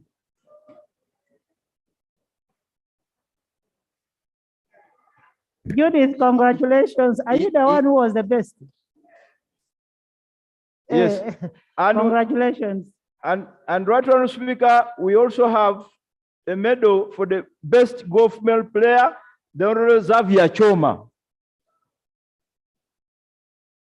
That's right, Honorable Speaker. That is the newest game, and it was introduced specifically for persons with disabilities. The best darts players, Honorable Balimwezo. Nakawa, congratulations. Thank you. And the Honorable Mpindi Bumali. Honorable Mpimi, thank you. Right, Honorable Speaker, in netball, Uganda received a bronze medal overall. In football, Uganda received a bronze medal overall. Right, Honorable Speaker, there are observations and challenges, but let me specifically focus on the recommendations. Number one, right, Honorable Speaker, it is our humble recommendation that each partner state should sponsor and bring at least one referee or umpire per game to officiate at the next games. We discovered that officiation was very poor, especially against Team Uganda. And we think that one of the ways of addressing it is if each of the participating countries produces refs and umpires. The second recommendation, right, Honorable Speaker, is for provision of adequate financial provision to the sports club to facilitate early preparation and participation in the tournament. We also recommend, right, Honorable Speaker, that team selection should be done at least 2 months to the tournament to enable service providers, especially for the uniforms, to take measurements early enough and as a consequence, supply the required quality in time. Fourth, the parliamentary sports club should be permitted and facilitated to travel with enough medical personnel to cover the various disciplines, especially where games are played concurrently. Fifth, we recommend that the Secretariat of the Interparliamentary Games should be required to devote time and come up with proper rules for the various disciplines with the involvement of the various technical personnel in the respective disciplines. Six, members participating in each discipline should be encouraged to reside in the same hotels and stay together for coordination. Seven, the Parliamentary Commission should have adequate budgetary allocation for the annual event to avoid facilitating members in bits. Right, Honorable Speaker, I want to thank you for your personal effort in ensuring that the team travels to Arusha. But I also want to inform you that as we speak now, members are still demanding for their balances. You don't know the amount of pressure I have, but I also want to tell them that I am putting a lot of pressure on you, and you have really promised that this matter will be considered. So now that we are bringing it formally, we want to request members to wait for the guidance of the Speaker. Otherwise, this is a matter that is being handled. There are colleagues who traveled and have never received a single pay. There are those who traveled and received some pay. But, Right Honorable Speaker, we trust in your guidance on this matter. 7, Right Honorable Speaker. 8, we recommend that training should continue far beyond the games, and there should be financial provision for the same. Our own health.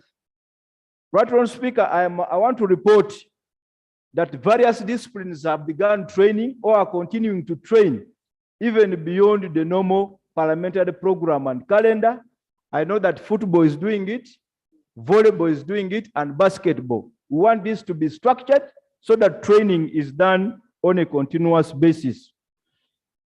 Right Honorable Speaker, we also recommend that the secretariat of these games and national parliaments should be encouraged to consider having staff games as a precursor to the members' tournaments in order to avoid the conflicts and disputes that occasionally arise out of their involvement in the games. Number 10, petitions should be considered and disposed of as soon as possible in order to avoid more conflicts and uncertainties.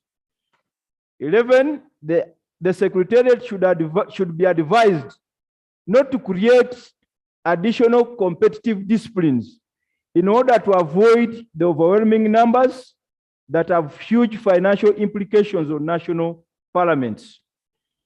Finally, to meet the strategic objective of taking parliament to the people, funding should be made available for regional and constituency level engagements, as the same would be taking parliament closer to the people. Right, Honourable Speaker, we once again want to express our sincere gratitude to you, the Parliamentary Commission, and the Clerk of Parliament for working tooth and nail to ensure that Parliament of Uganda participates in these games. All members of Parliament that participated, we want to thank the Honorable Saro Pendi, who represented you, and she was present throughout the games. And not only present, but also cheering, dancing and singing all sorts of songs, and deepening and integrating very well in the process. We want to thank you and the members. Finally, Right Honourable Speaker, with your permission, allow me to lay on table the various trophies that we won. Thank you. For purposes of record. Can we have our trophies?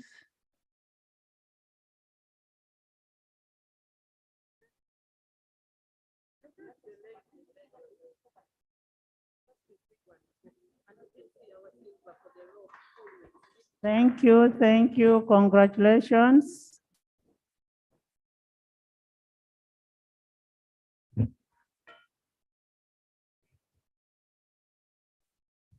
Congratulations, Team Uganda. Where are our medals?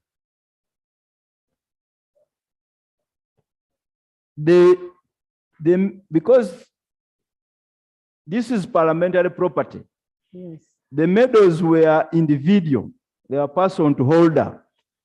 But for purposes of accomplishing this, I had requested the colleagues who had medals to bring them for record purposes, but they will be returned to the individuals. Others, the trophies, Right Honourable Speaker, are for you, are for Parliament, are under your custody. Right Honourable Speaker, this trophy here is the athletics trophy, which was given to Team Uganda as the best overall team. Thank you, athletics. This particular one is one which was given to the best golf team for the women. Golfer, thank you so much. This one, Right Honourable Speaker, was for the athletics, the overall trophy for the best team Uganda. Athletics, thank you. This particular one, Right Honourable Speaker, is for the best women athletics team trophy. Thank Team you. Uganda. Thank you. Right Honourable Speaker, we also had this is a special category which was given to Honorable Carol Kamsime for the longest drive in women golf. Honorable Carol Kongs. It is here. I want to request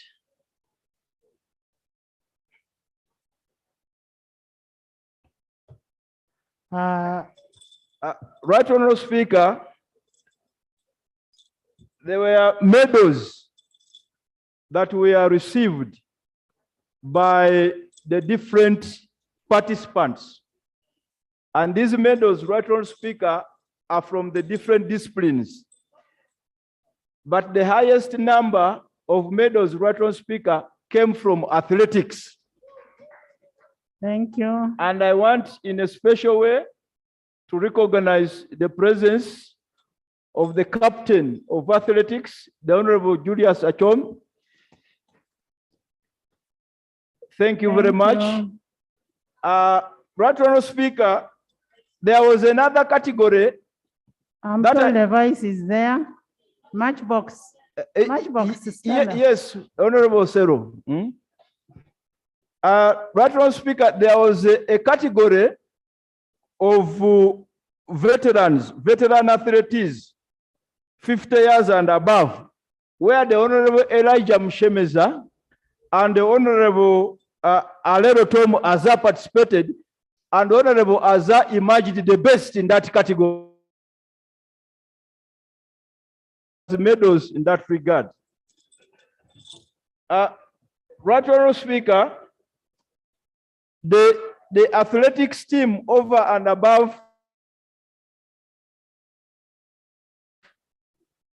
a group photo where they are, both the ladies and the gentlemen, which group photo I also want to lay right Honorable Speaker at this table. Thank you. The Honorable Amero is whispering that we need a medal for COVID. I am not going to say it because I don't have it. But right Honorable Speaker, I want to thank you once again, and I want to thank colleagues for the spirit exhibited.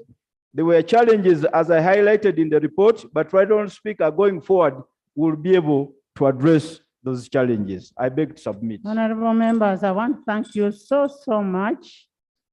I want to thank the team that went. We are not going to subject this to debate. I want to thank the team that went and participated and brought the gold medals, especially the athletics. On the female side, led by Nyamitoro, Fiona, and then on the male side, led by Honorable Zaki. I want to congratulate you and thank you so much. And thank you for representing our country.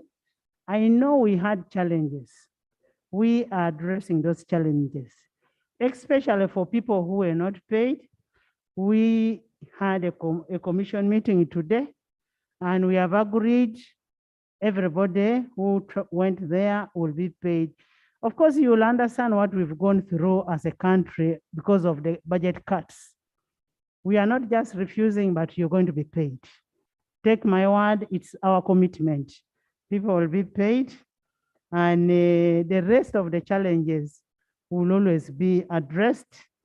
The clerk, commissioner, you need to follow up with the clerk on payment of members on their payment on their monies.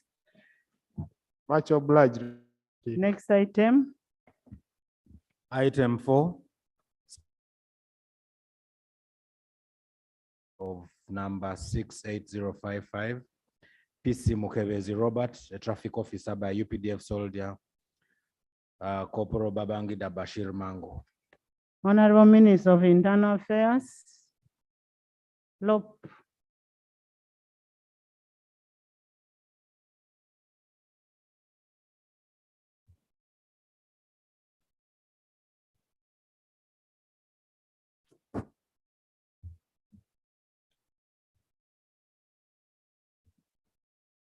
Right Honorable Speaker, honorable members of Parliament, this is a statement on the shooting incident of number 68055, Police Constable Mukebezi Robert, traffic officer, by UPDF soldier, Corporal Babangida Bashir Mango. On 16th January 2022, at around 5:20 hours, information of a traffic incident was received by Kira Road Police Station. PC Mukebezi Robert, the traffic officer on night duty, responded using a motorcycle to the scene of the incident along Kiwatu Lentinda Road at Kobil Fuel Station. On arrival at the scene, the police officer established that the incident involved the UPDF Toyota Prado Land Cruiser, registration number H4DF5F1391, which was still at the scene. Reportedly, the accident happened when the UPDF vehicle was trying to avoid a collision with an oncoming trailer, thereby knocking a billboard, an electric pole, and internet pole at Kobil Fuel Station. The officer found at the scene a recovery truck, registration number UAE 589L, Diana white in color, driven by Luega Bone, commonly known as Yanga. The tow truck had been called to the scene by the EPDF officers. The EPDF officers at the scene of the accident came to ensure that the officer who was in the vehicle during the incident is evacuated. He was indeed taken to a nearby medical facility, the Independent Hospital. The police officer noted that it was a minor incident which affected the billboard, security light pole, and internet pole, all of which had been knocked by this military vehicle H4 DF1391. The tires of the accident vehicle were deflated, and therefore it needed to be towed. At this point, Major Albert Okua, the transport officer from the UPDF, arrived at the scene at 7:10 hours using vehicle H4 DF0922. He found when the official driver of the accident vehicle, Koplo Babangida, had also arrived. After the accident vehicle was loaded, Major Okua, who was the transport officer, instructed the recovery tow truck driver to follow his vehicle, registration number H4 DF0922 to Mbuya. At this point, the traffic officer, Police Constable Mkebezi, boarded the same recovery vehicle. Major Okua and the traffic officer did not have a discussion on where the accident vehicle was to be taken. While Major Okua directed the towing truck driver to follow him to Mbuya, the traffic officer was under the impression that they were headed to Kira Road Police Station. When the transport officer realized that the recovery truck was leading to a different direction, he followed it and blocked it, parked in front of the recovery truck, and insisted that the vehicle be taken to Mbuya since it hadn't injured anyone. The traffic officer in turn also insisted that his superior had instructed to take it to Kira Road Police Station, a position which Major Okua did not agree with, and instructed PC Mukebezi to get out of the towing vehicle.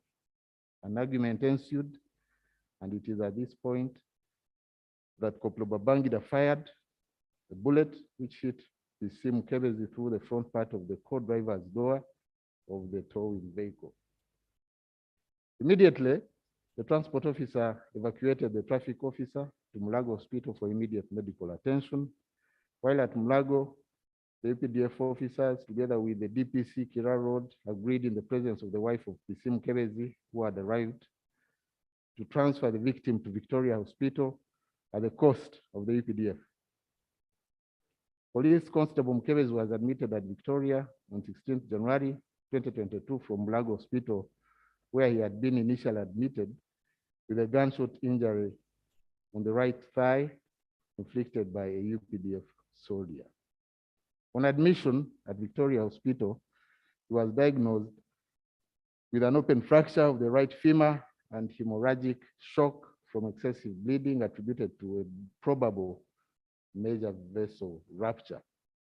He was accordingly resuscitated, stabilized, and taken to theater where the wounds were explored, the damaged vessel femoral artery identified, repaired, and the limb immobilized.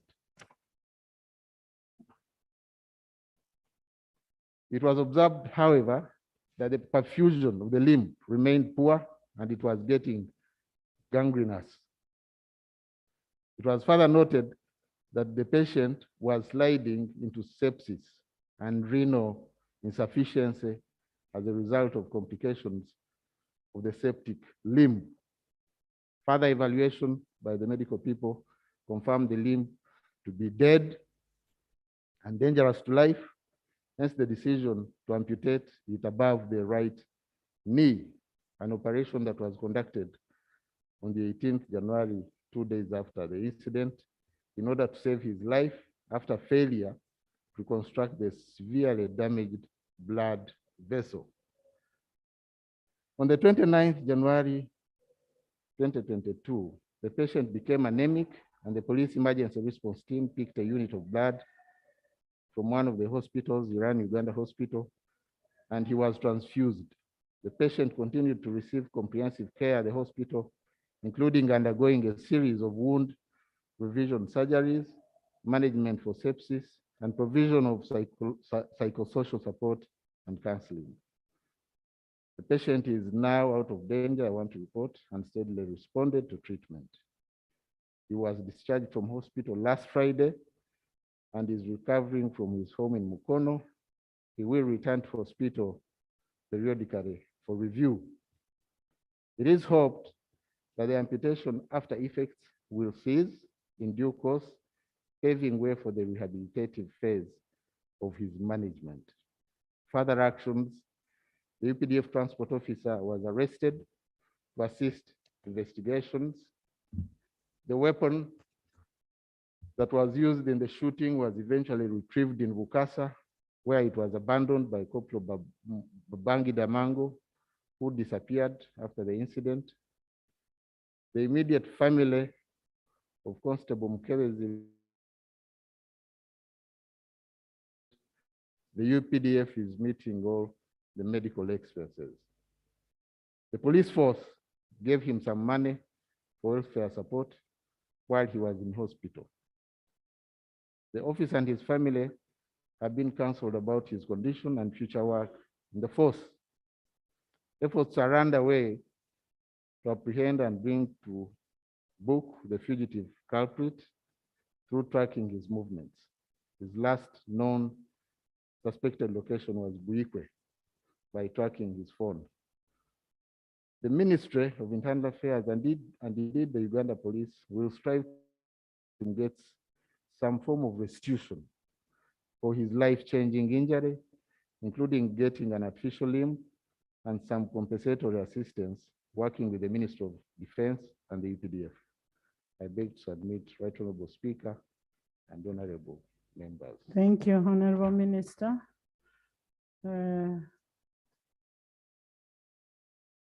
Let's have Silvani then Lop. And when you talk about organizing the compensation, getting the artificial limb, when is that? You're not giving the timelines. And what is happening to the family? Is police assisting the family of the police officer? Yes, Solomon.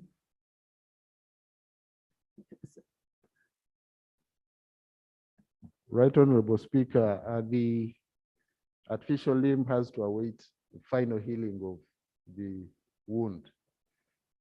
So I can't put a time tag on that one, but the compensation aspect is being worked on between us and the Ministry of Defense and UPDF.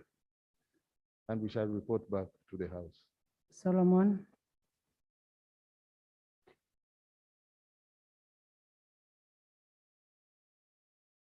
Solomon.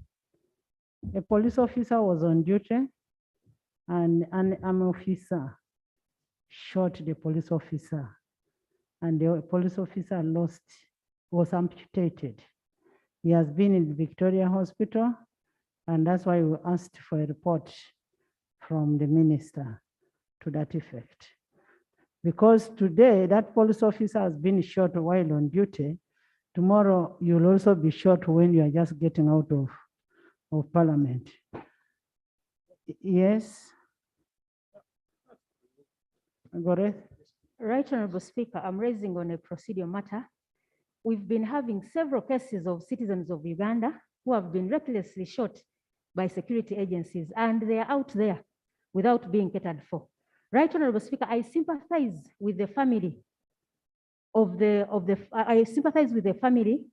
that was endangered by the current matter that is being presented by the minister. However, Right Honorable Speaker, why don't we gather information on all the victims of the same and let them be handled at once? Then, because we may think it's as if the life of this, the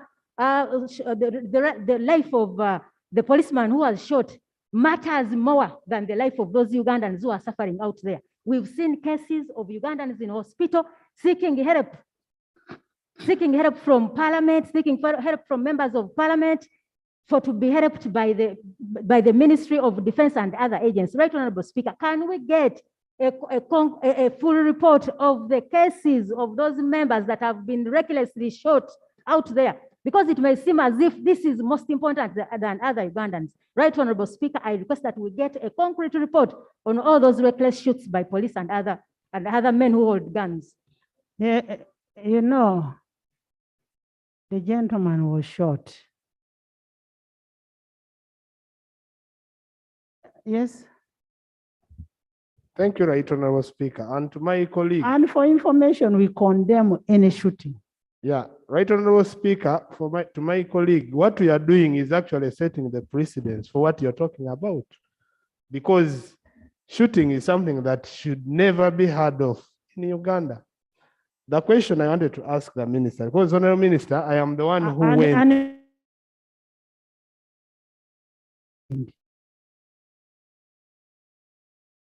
Team there to check. And that's why I followed it up. What is happening? Why are you shooting people? And that is how I sent him to the hospital. The first money for treatment, I'm the one who paid. Yeah, thank you. And I don't know the person, by the way. Thank you for the clarification, Right Honorable Speaker. The question, I have about 3 questions to the minister. Because there's information. I take it, Honorable Asuman, since we come from Bujiri, conflict of interest. Yes, and it relates to Bujiri. Right, Honorable Speaker, the information I want to give relates to the statement the Honorable Commissioner has made that the shooting, no,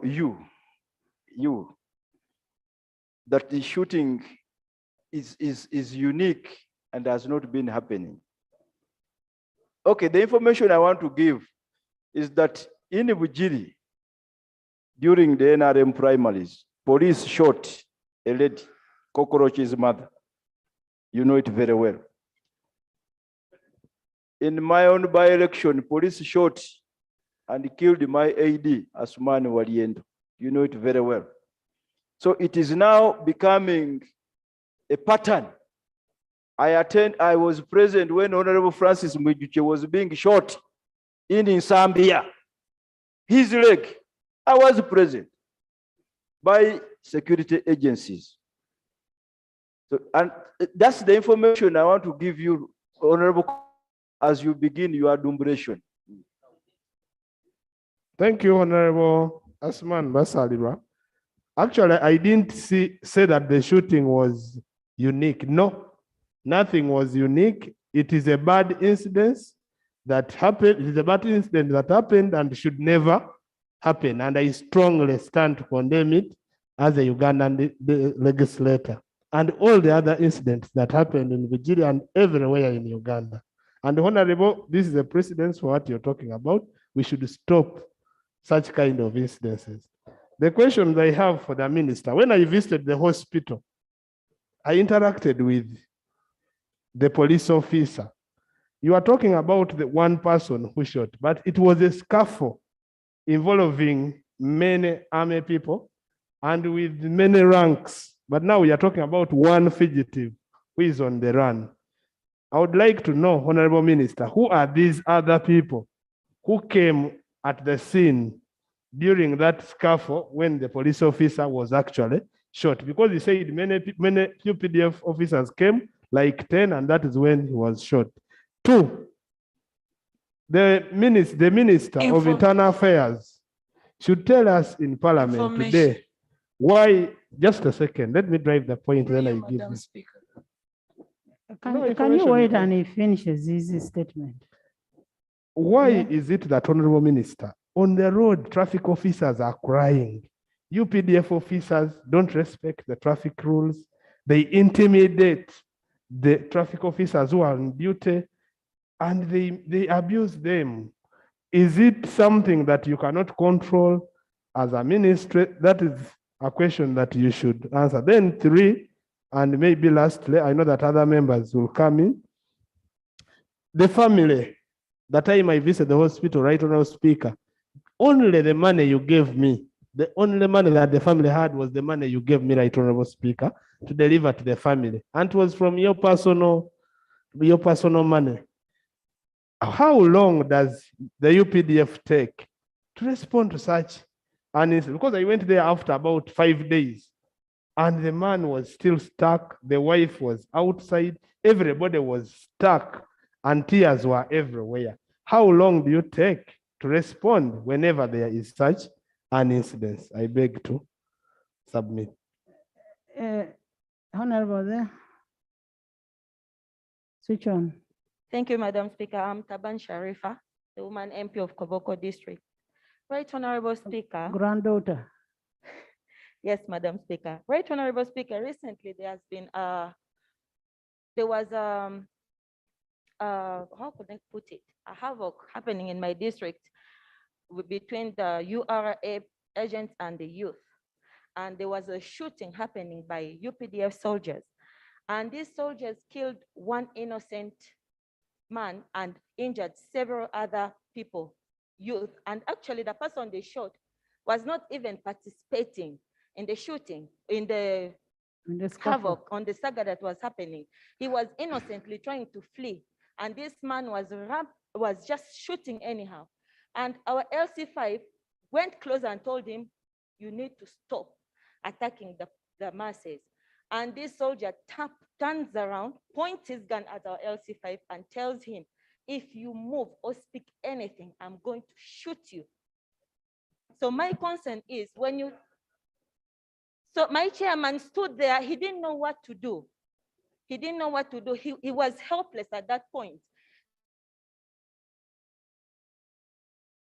Tomorrow is me.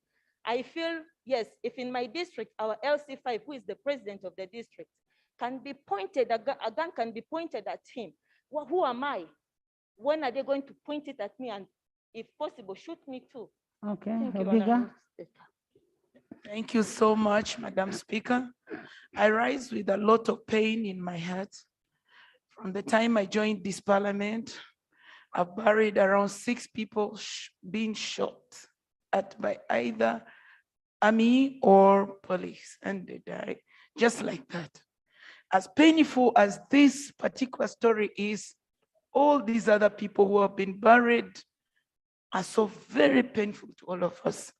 I would kindly wish to say this to the Honorable Minister, that we need to instill discipline in the armed forces. On Saturday, I wanted a new Airtel card. I went to Entebbe Police. As I parked to come out, the police officer said, no one should park here. I said, I have a hurt knee. He said he would break this knee further if I opened my mouth. When I said I'm a member of parliament, he said, who cares? And I still think the DPC should identify this man, because if you are a senior police officer from headquarters and you have gone to another station, you have to register. You have to call the DPC or anyone there. I reported to OC, the criminal intelligence in Entebbe Police, Maine.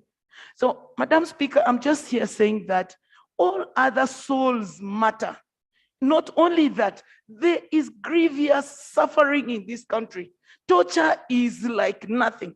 Can we here get a concrete report from Ministry of Internal Affairs to see that the country does not go into turmoil? Thank you so much. Matchbox. Matchbox. Right Honorable Speaker, I want to thank you for giving me this opportunity. I condemn torture, I condemn killings in this country of ours. Right Honorable Speaker, Arua is not exceptional. I have instances where my own village where I come from, a guy was shot by UPDF. And till date, nobody even took him to the hospital. And it is his family. Just imagine how poor their family is. The guy sustained wounds, the legs even rotten. Until the other day, he even got me and started explaining to me. When I interacted with him, I actually realized that our security personnel, sometimes their individual disciplines need to be corrected. To that level, you cannot just attack somebody who's sitting in a training center. And now, secondly, in a rural town, there was a poor woman who was carrying her basket, seated on the border. This same vehicle came that the guy was driving numberless. Instead of stopping the border guy in a good manner, in a dignified way, they rather opened the door and then threw the woman and the guy off. Right, Honorable Speaker. I want to ask the Honorable Minister, at what level are we going to stop torturing Ugandans? Are we going to stop killings in this country? At what level? Are we not tired? The people who are killing have families. Those are our brothers and sisters. They also have phones. They also have souls. Just imagine, today you are killing somebody's daughter or son. Tomorrow it could be yours. How would you feel? You think yours is very painful. How about for other families who do not even have voice? Who is going to speak for them? We are here to speak for them. We should condemn killings. Does not matter whether we are in NRM or opposition. Does not matter. Killings should be condemned in this country. Thank you. You know, one thing we need to know. I want to find out from the minister. Do you get this information? Or it is only us who get it? Do you get the information that there are killings or what? Because we may be the only ones getting it. Maybe we are informing the minister. So we need to know that. Yes, Honorable. Thank you. Tony? Thank you, Right Honorable Speaker. Right Honorable Speaker, I would want to know from the Minister of Internal Affairs, who is a general and a former CDF, that today, the level of discipline, the level of tolerance among the armed forces in the country has gone down. And this is where I wanted the minister to start from. Just like the speaker asked, do you also get this information? Right Honorable Speaker, I would like to see this, the minister,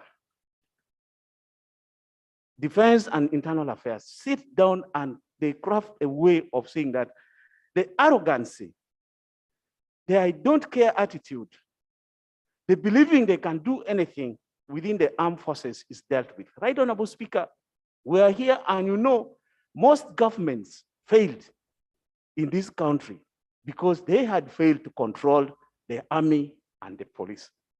And Honorable Minister, this is a question that you should give us a report of your finding why today the armed forces are behaving like that. And yet before, the UPDF had a good name of discipline, of respect of civilians. What has gone wrong, Honorable Minister? I think this is the question that you present to this country and find out what exactly is going, because it is continuous today, the next day will happen like honorable members are being harassed. Right, Honorable Speaker, I believe this country would need an explanation as to why things are changing in the hands of the armed forces to this extent. Thank you.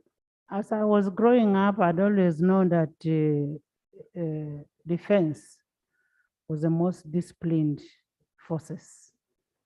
And I don't know what is happening. Then we come like this. Yeah, thank you so much, Right Honorable Speaker. I'm seeking two Stevens. clarifications from the Honorable Minister.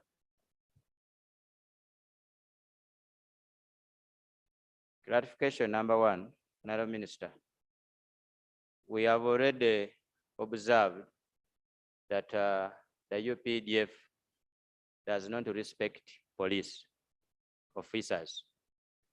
Is it because of the integration of the UPDF into police that UPDF finds no moral obligation to respect police? That is clarification number one. Number two, you have raised all the points in your report. We wanted to know from you, what other punitive measures are you putting in place to ensure that such occurrences of shooting fellow members in the forces does not occur? Because it appears as if it is becoming normal, including fights. Thank you so much, Right Honorable Speaker.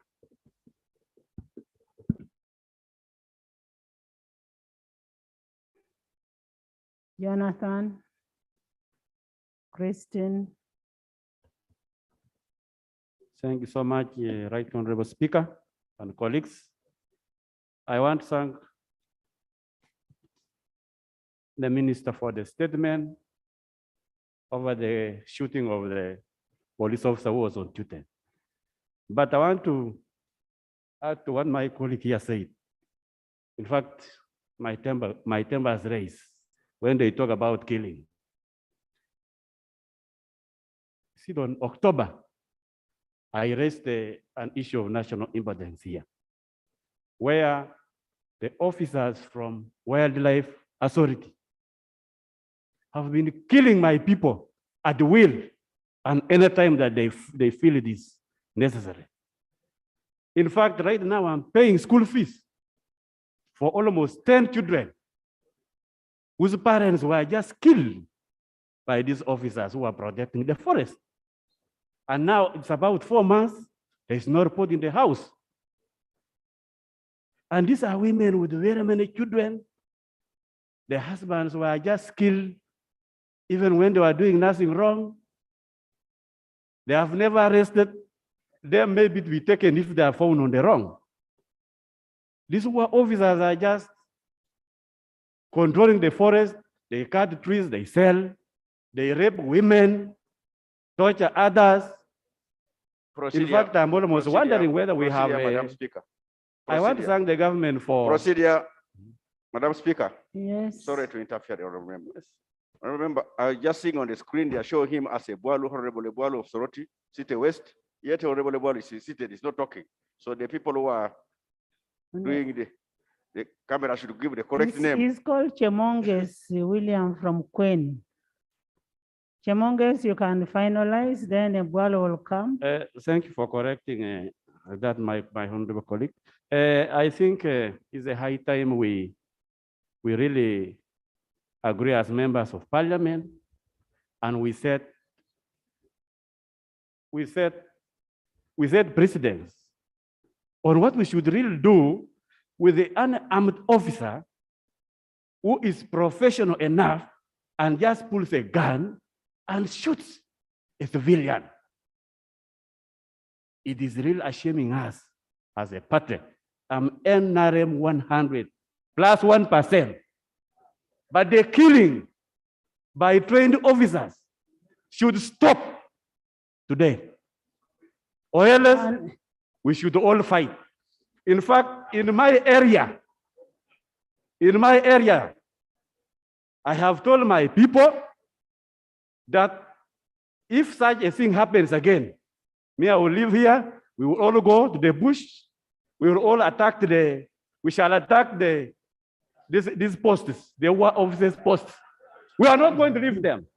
No, Yes, we are not. We are not going to do it. We are not passing this, William. This is not our resolution as a house. We will go with the hands. We have no guns, we have nothing, but we will go with our hands. Can you, that's not our, that's not what we have resolved as a Order. house. Okay.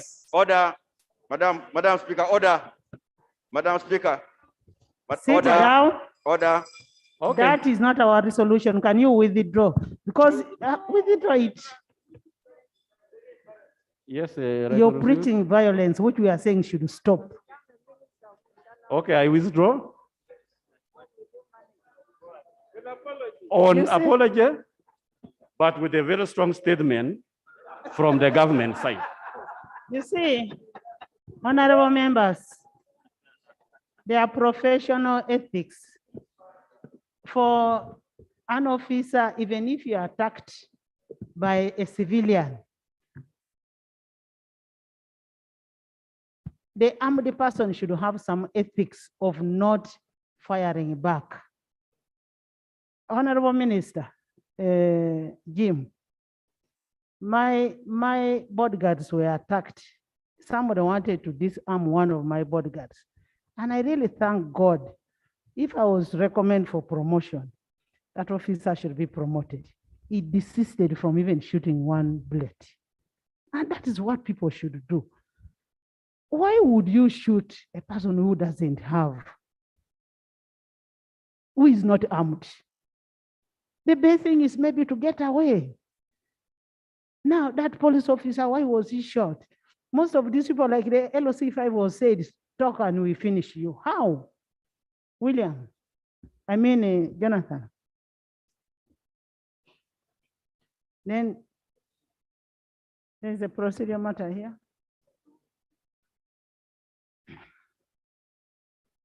Right, Honourable Speaker, the matter we are raising encompasses many ministries. We are raising matters to do with the defense.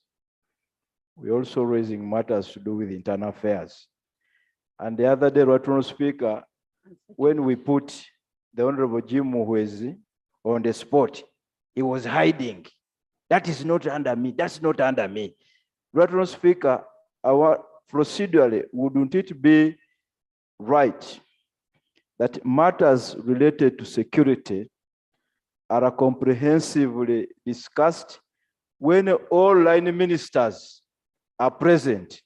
And maybe for today, we limit to matters related to internal affairs.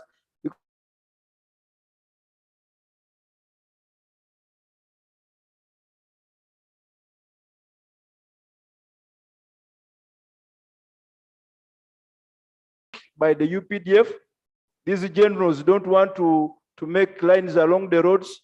They drive on the opposite direction. Wouldn't it be procedurally right to address it in a cosmopolitan way?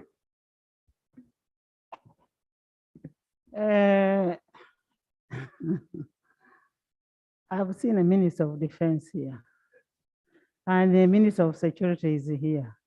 Minister of Internal Affairs is there. Yes. Thank you very much, Right Honorable Speaker. Let me make it categorical clear that I never hid when this matter by the leader of opposition. No, why are you abusing me? Stop behaving like you are from Mugiri. You mentioned my name, I have to respond. You don't start you're not looking after cows. No, he did not hide. He was there. No. No, please, you're out of order. You're making noise. Thank you very much, Right Honorable Speaker. The main point I want to make, as you have heard, Right Honorable Speaker and Honorable colleagues, these cases being reported are from UPDF, from police, from even Uganda Wildlife Authority. They are from different security forces. These are individual criminal acts which government condemns, and anyone found culpable, Honorable Minister, they are punished. Honorable Minister, Yes. they are individual acts. Do you have a number or the list of people who have been killed on a daily basis? Yes, we have all Do you have the people who committed the act?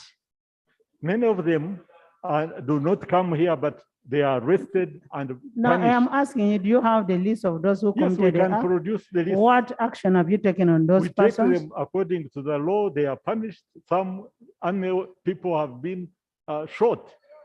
Yeah, firing squad. When they commit Honorable, Procedure. Honorable Minister, Procedure. can I have a list in my office of those people? We look at it, compare with what we have, and then after that we lay on table. Much obliged, Right Honorable. We are going to consult the relevant ministries to produce all these lists, and we produce them in Parliament. And the action taken. Yes, Right Honorable. How much time do we give you? I am asking. I am giving you 1 week because you already have it. Okay, much obliged. Yes, Jonathan. Jonathan. Right Honorable Speaker. the president of Uganda, General Yoweri Museveni, is on record directing the security organs to stop killing and torturing Ugandans. Is on record. But day in, day out, Ugandans are being killed, Ugandans are being tortured, others are being detained without trial here in Uganda. Now, we want to understand, Madam Speaker, is it the commanders? Is it the president? Is it who? But now, by the time the president comes down and directs the commanders to stop killing and torturing people, who are these people who are torturing us? I am disturbed, Madam Speaker. The other day, the minister, the acting minister of Justice and Constitutional Affairs came here, the Honorable Muruli Mukasa, and he said they have a list of people who are detained in different detention centers in the country. But he went ahead to say that they are looking for the perpetrators of these killings, of these tortures.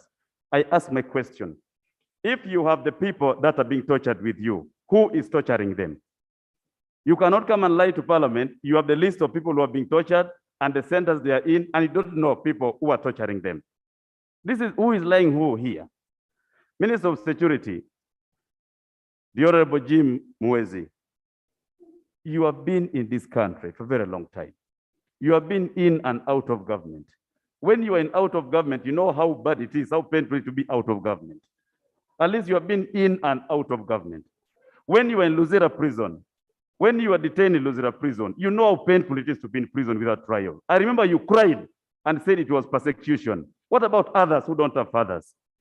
The Honorable Minister, we need to stop killing our people with impunity. It is not correct.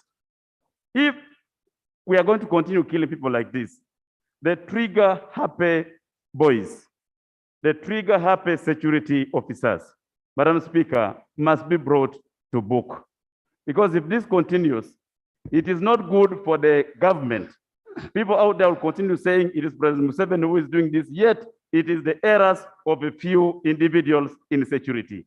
If Honorable Jim Muhwezi, I want to request you, if you cannot tell us the people who are killing Ugandans, if you cannot tell us the people who are torturing Ugandans, why don't you even resign? Of what use is it for you to continue being there and people are dying? I thank you.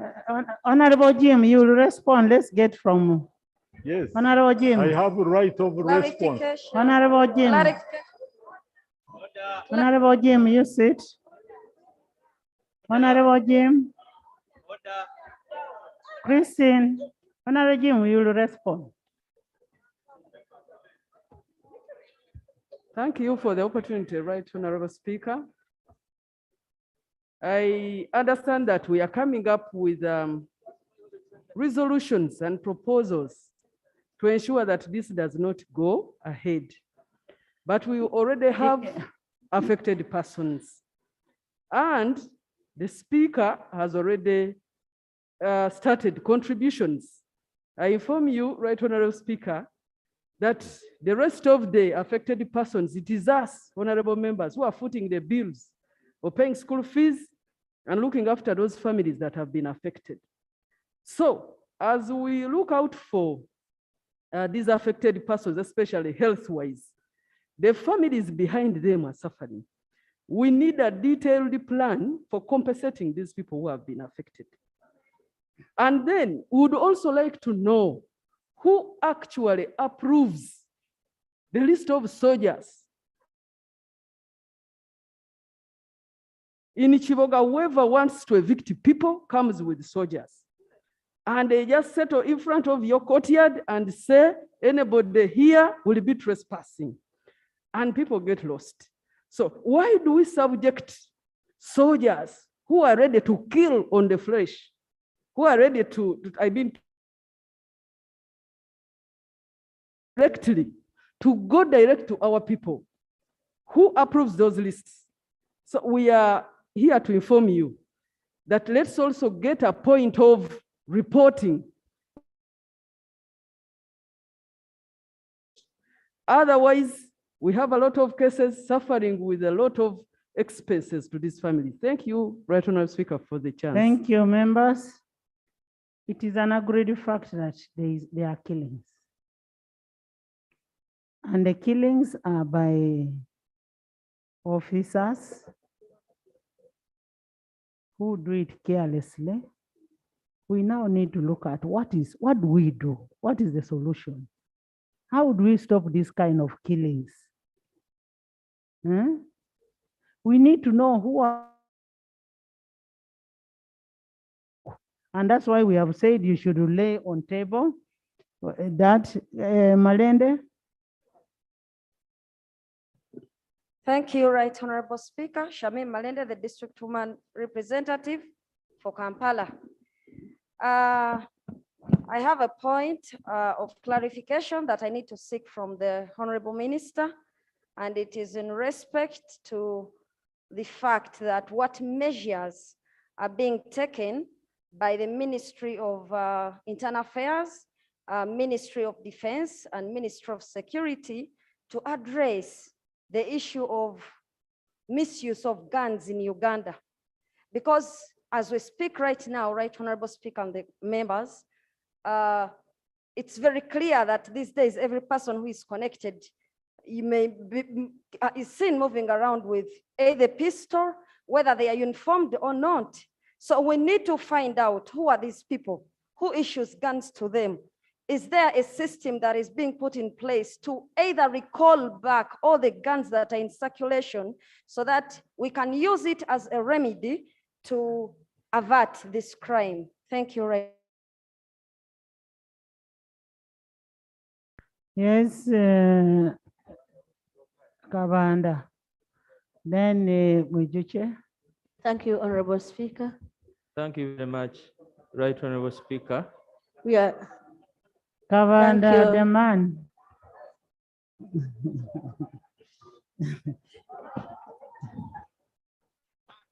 I didn't say Mrs. Kavanda, I said Kavanda, the man.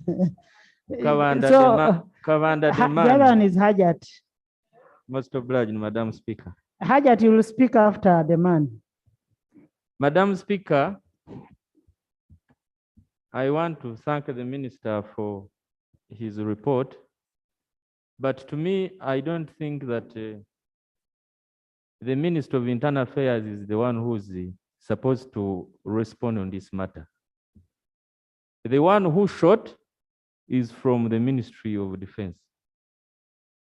And to me, I think this one is supposed to speak for the one who was shot. This is Internal Affairs. Yes. And the one who was shot They agreed. is a traffic Actually, officer. honorable members, Honorable Muhozi, the Minister of Internal Affairs, is the aggrieved one. The person who should have given this report should have been a Minister of Defense. Should have been a Minister of Defense. So, the Minister of Internal Affairs should actually thank me, Madam Speaker, because I'm here, I'm saving him. When the minister from the Ministry of Defense is here, the Honorable Huda, a SEC member, should come here and tell us where the major who shot a traffic officer is. Don't carry a cross which is not yours. Let people who are responsible for these things come here and explain. For you, you are injured. You are supposed to protect your traffic officer, but instead of protecting your officer, you are carrying a cross to defend another person who hurt you. The minister wants a clarification. Thank you very much for giving way. The information I want to give is that while it is the defense, the UPDF who committed the crime, the investigation of crimes is under Internal Affairs, CID. And that's how the Minister of Internal Affairs is reporting on what happened, what was investigated. Is this an interministerial document? No, from it- defense, security, and internal affairs. No, I think when the matter, What David is telling us is what happened to his officer. yeah, but he's reporting also Now, on the for us, action we that want, was taken. we want the CDF now. CDF. Have I seen CDF here? Procedure. Guidance, Madam Speaker. Yes. Guidance. Procedure, Madam Speaker. Yes, Wilson. Thank you. Thank you, Right Honorable Speaker. We have listened from the Minister of Internal Affairs with regards to police officer who was shot while on duty. And this has generated debate. And honorable members of parliament have also chipped in, giving other instances, security well, I can't say, but other shootings committed by other security agencies. You have ruled, Right Honorable Speaker, and given time frame of 1 week to the Minister of Security to submit a list to this Honorable House and of who was shot at and what action taken. In my view, Right Honorable Speaker, once that list is submitted, a report, a debate shall follow.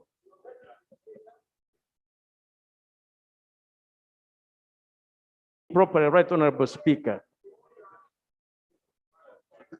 Are we therefore proceeding properly, Right Honorable Speaker, when you have already ruled, and when Members. after 1 week we shall come back to this very debate?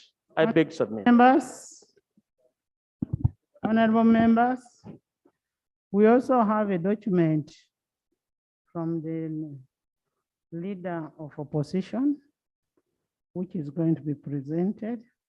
I am not going also to allow you present without the names. I want it full, so that we're able to compare. So we have that document which you're going to present, and it's talking about the same things. Members, this is a very serious thing, without being partisan. Because like me, they almost shot my bodyguard the other day. Let's look at this thing holistically. We have a report from Committee of Human Rights, which is coming next week. We have Lopes paper. When are you bringing it? Thursday?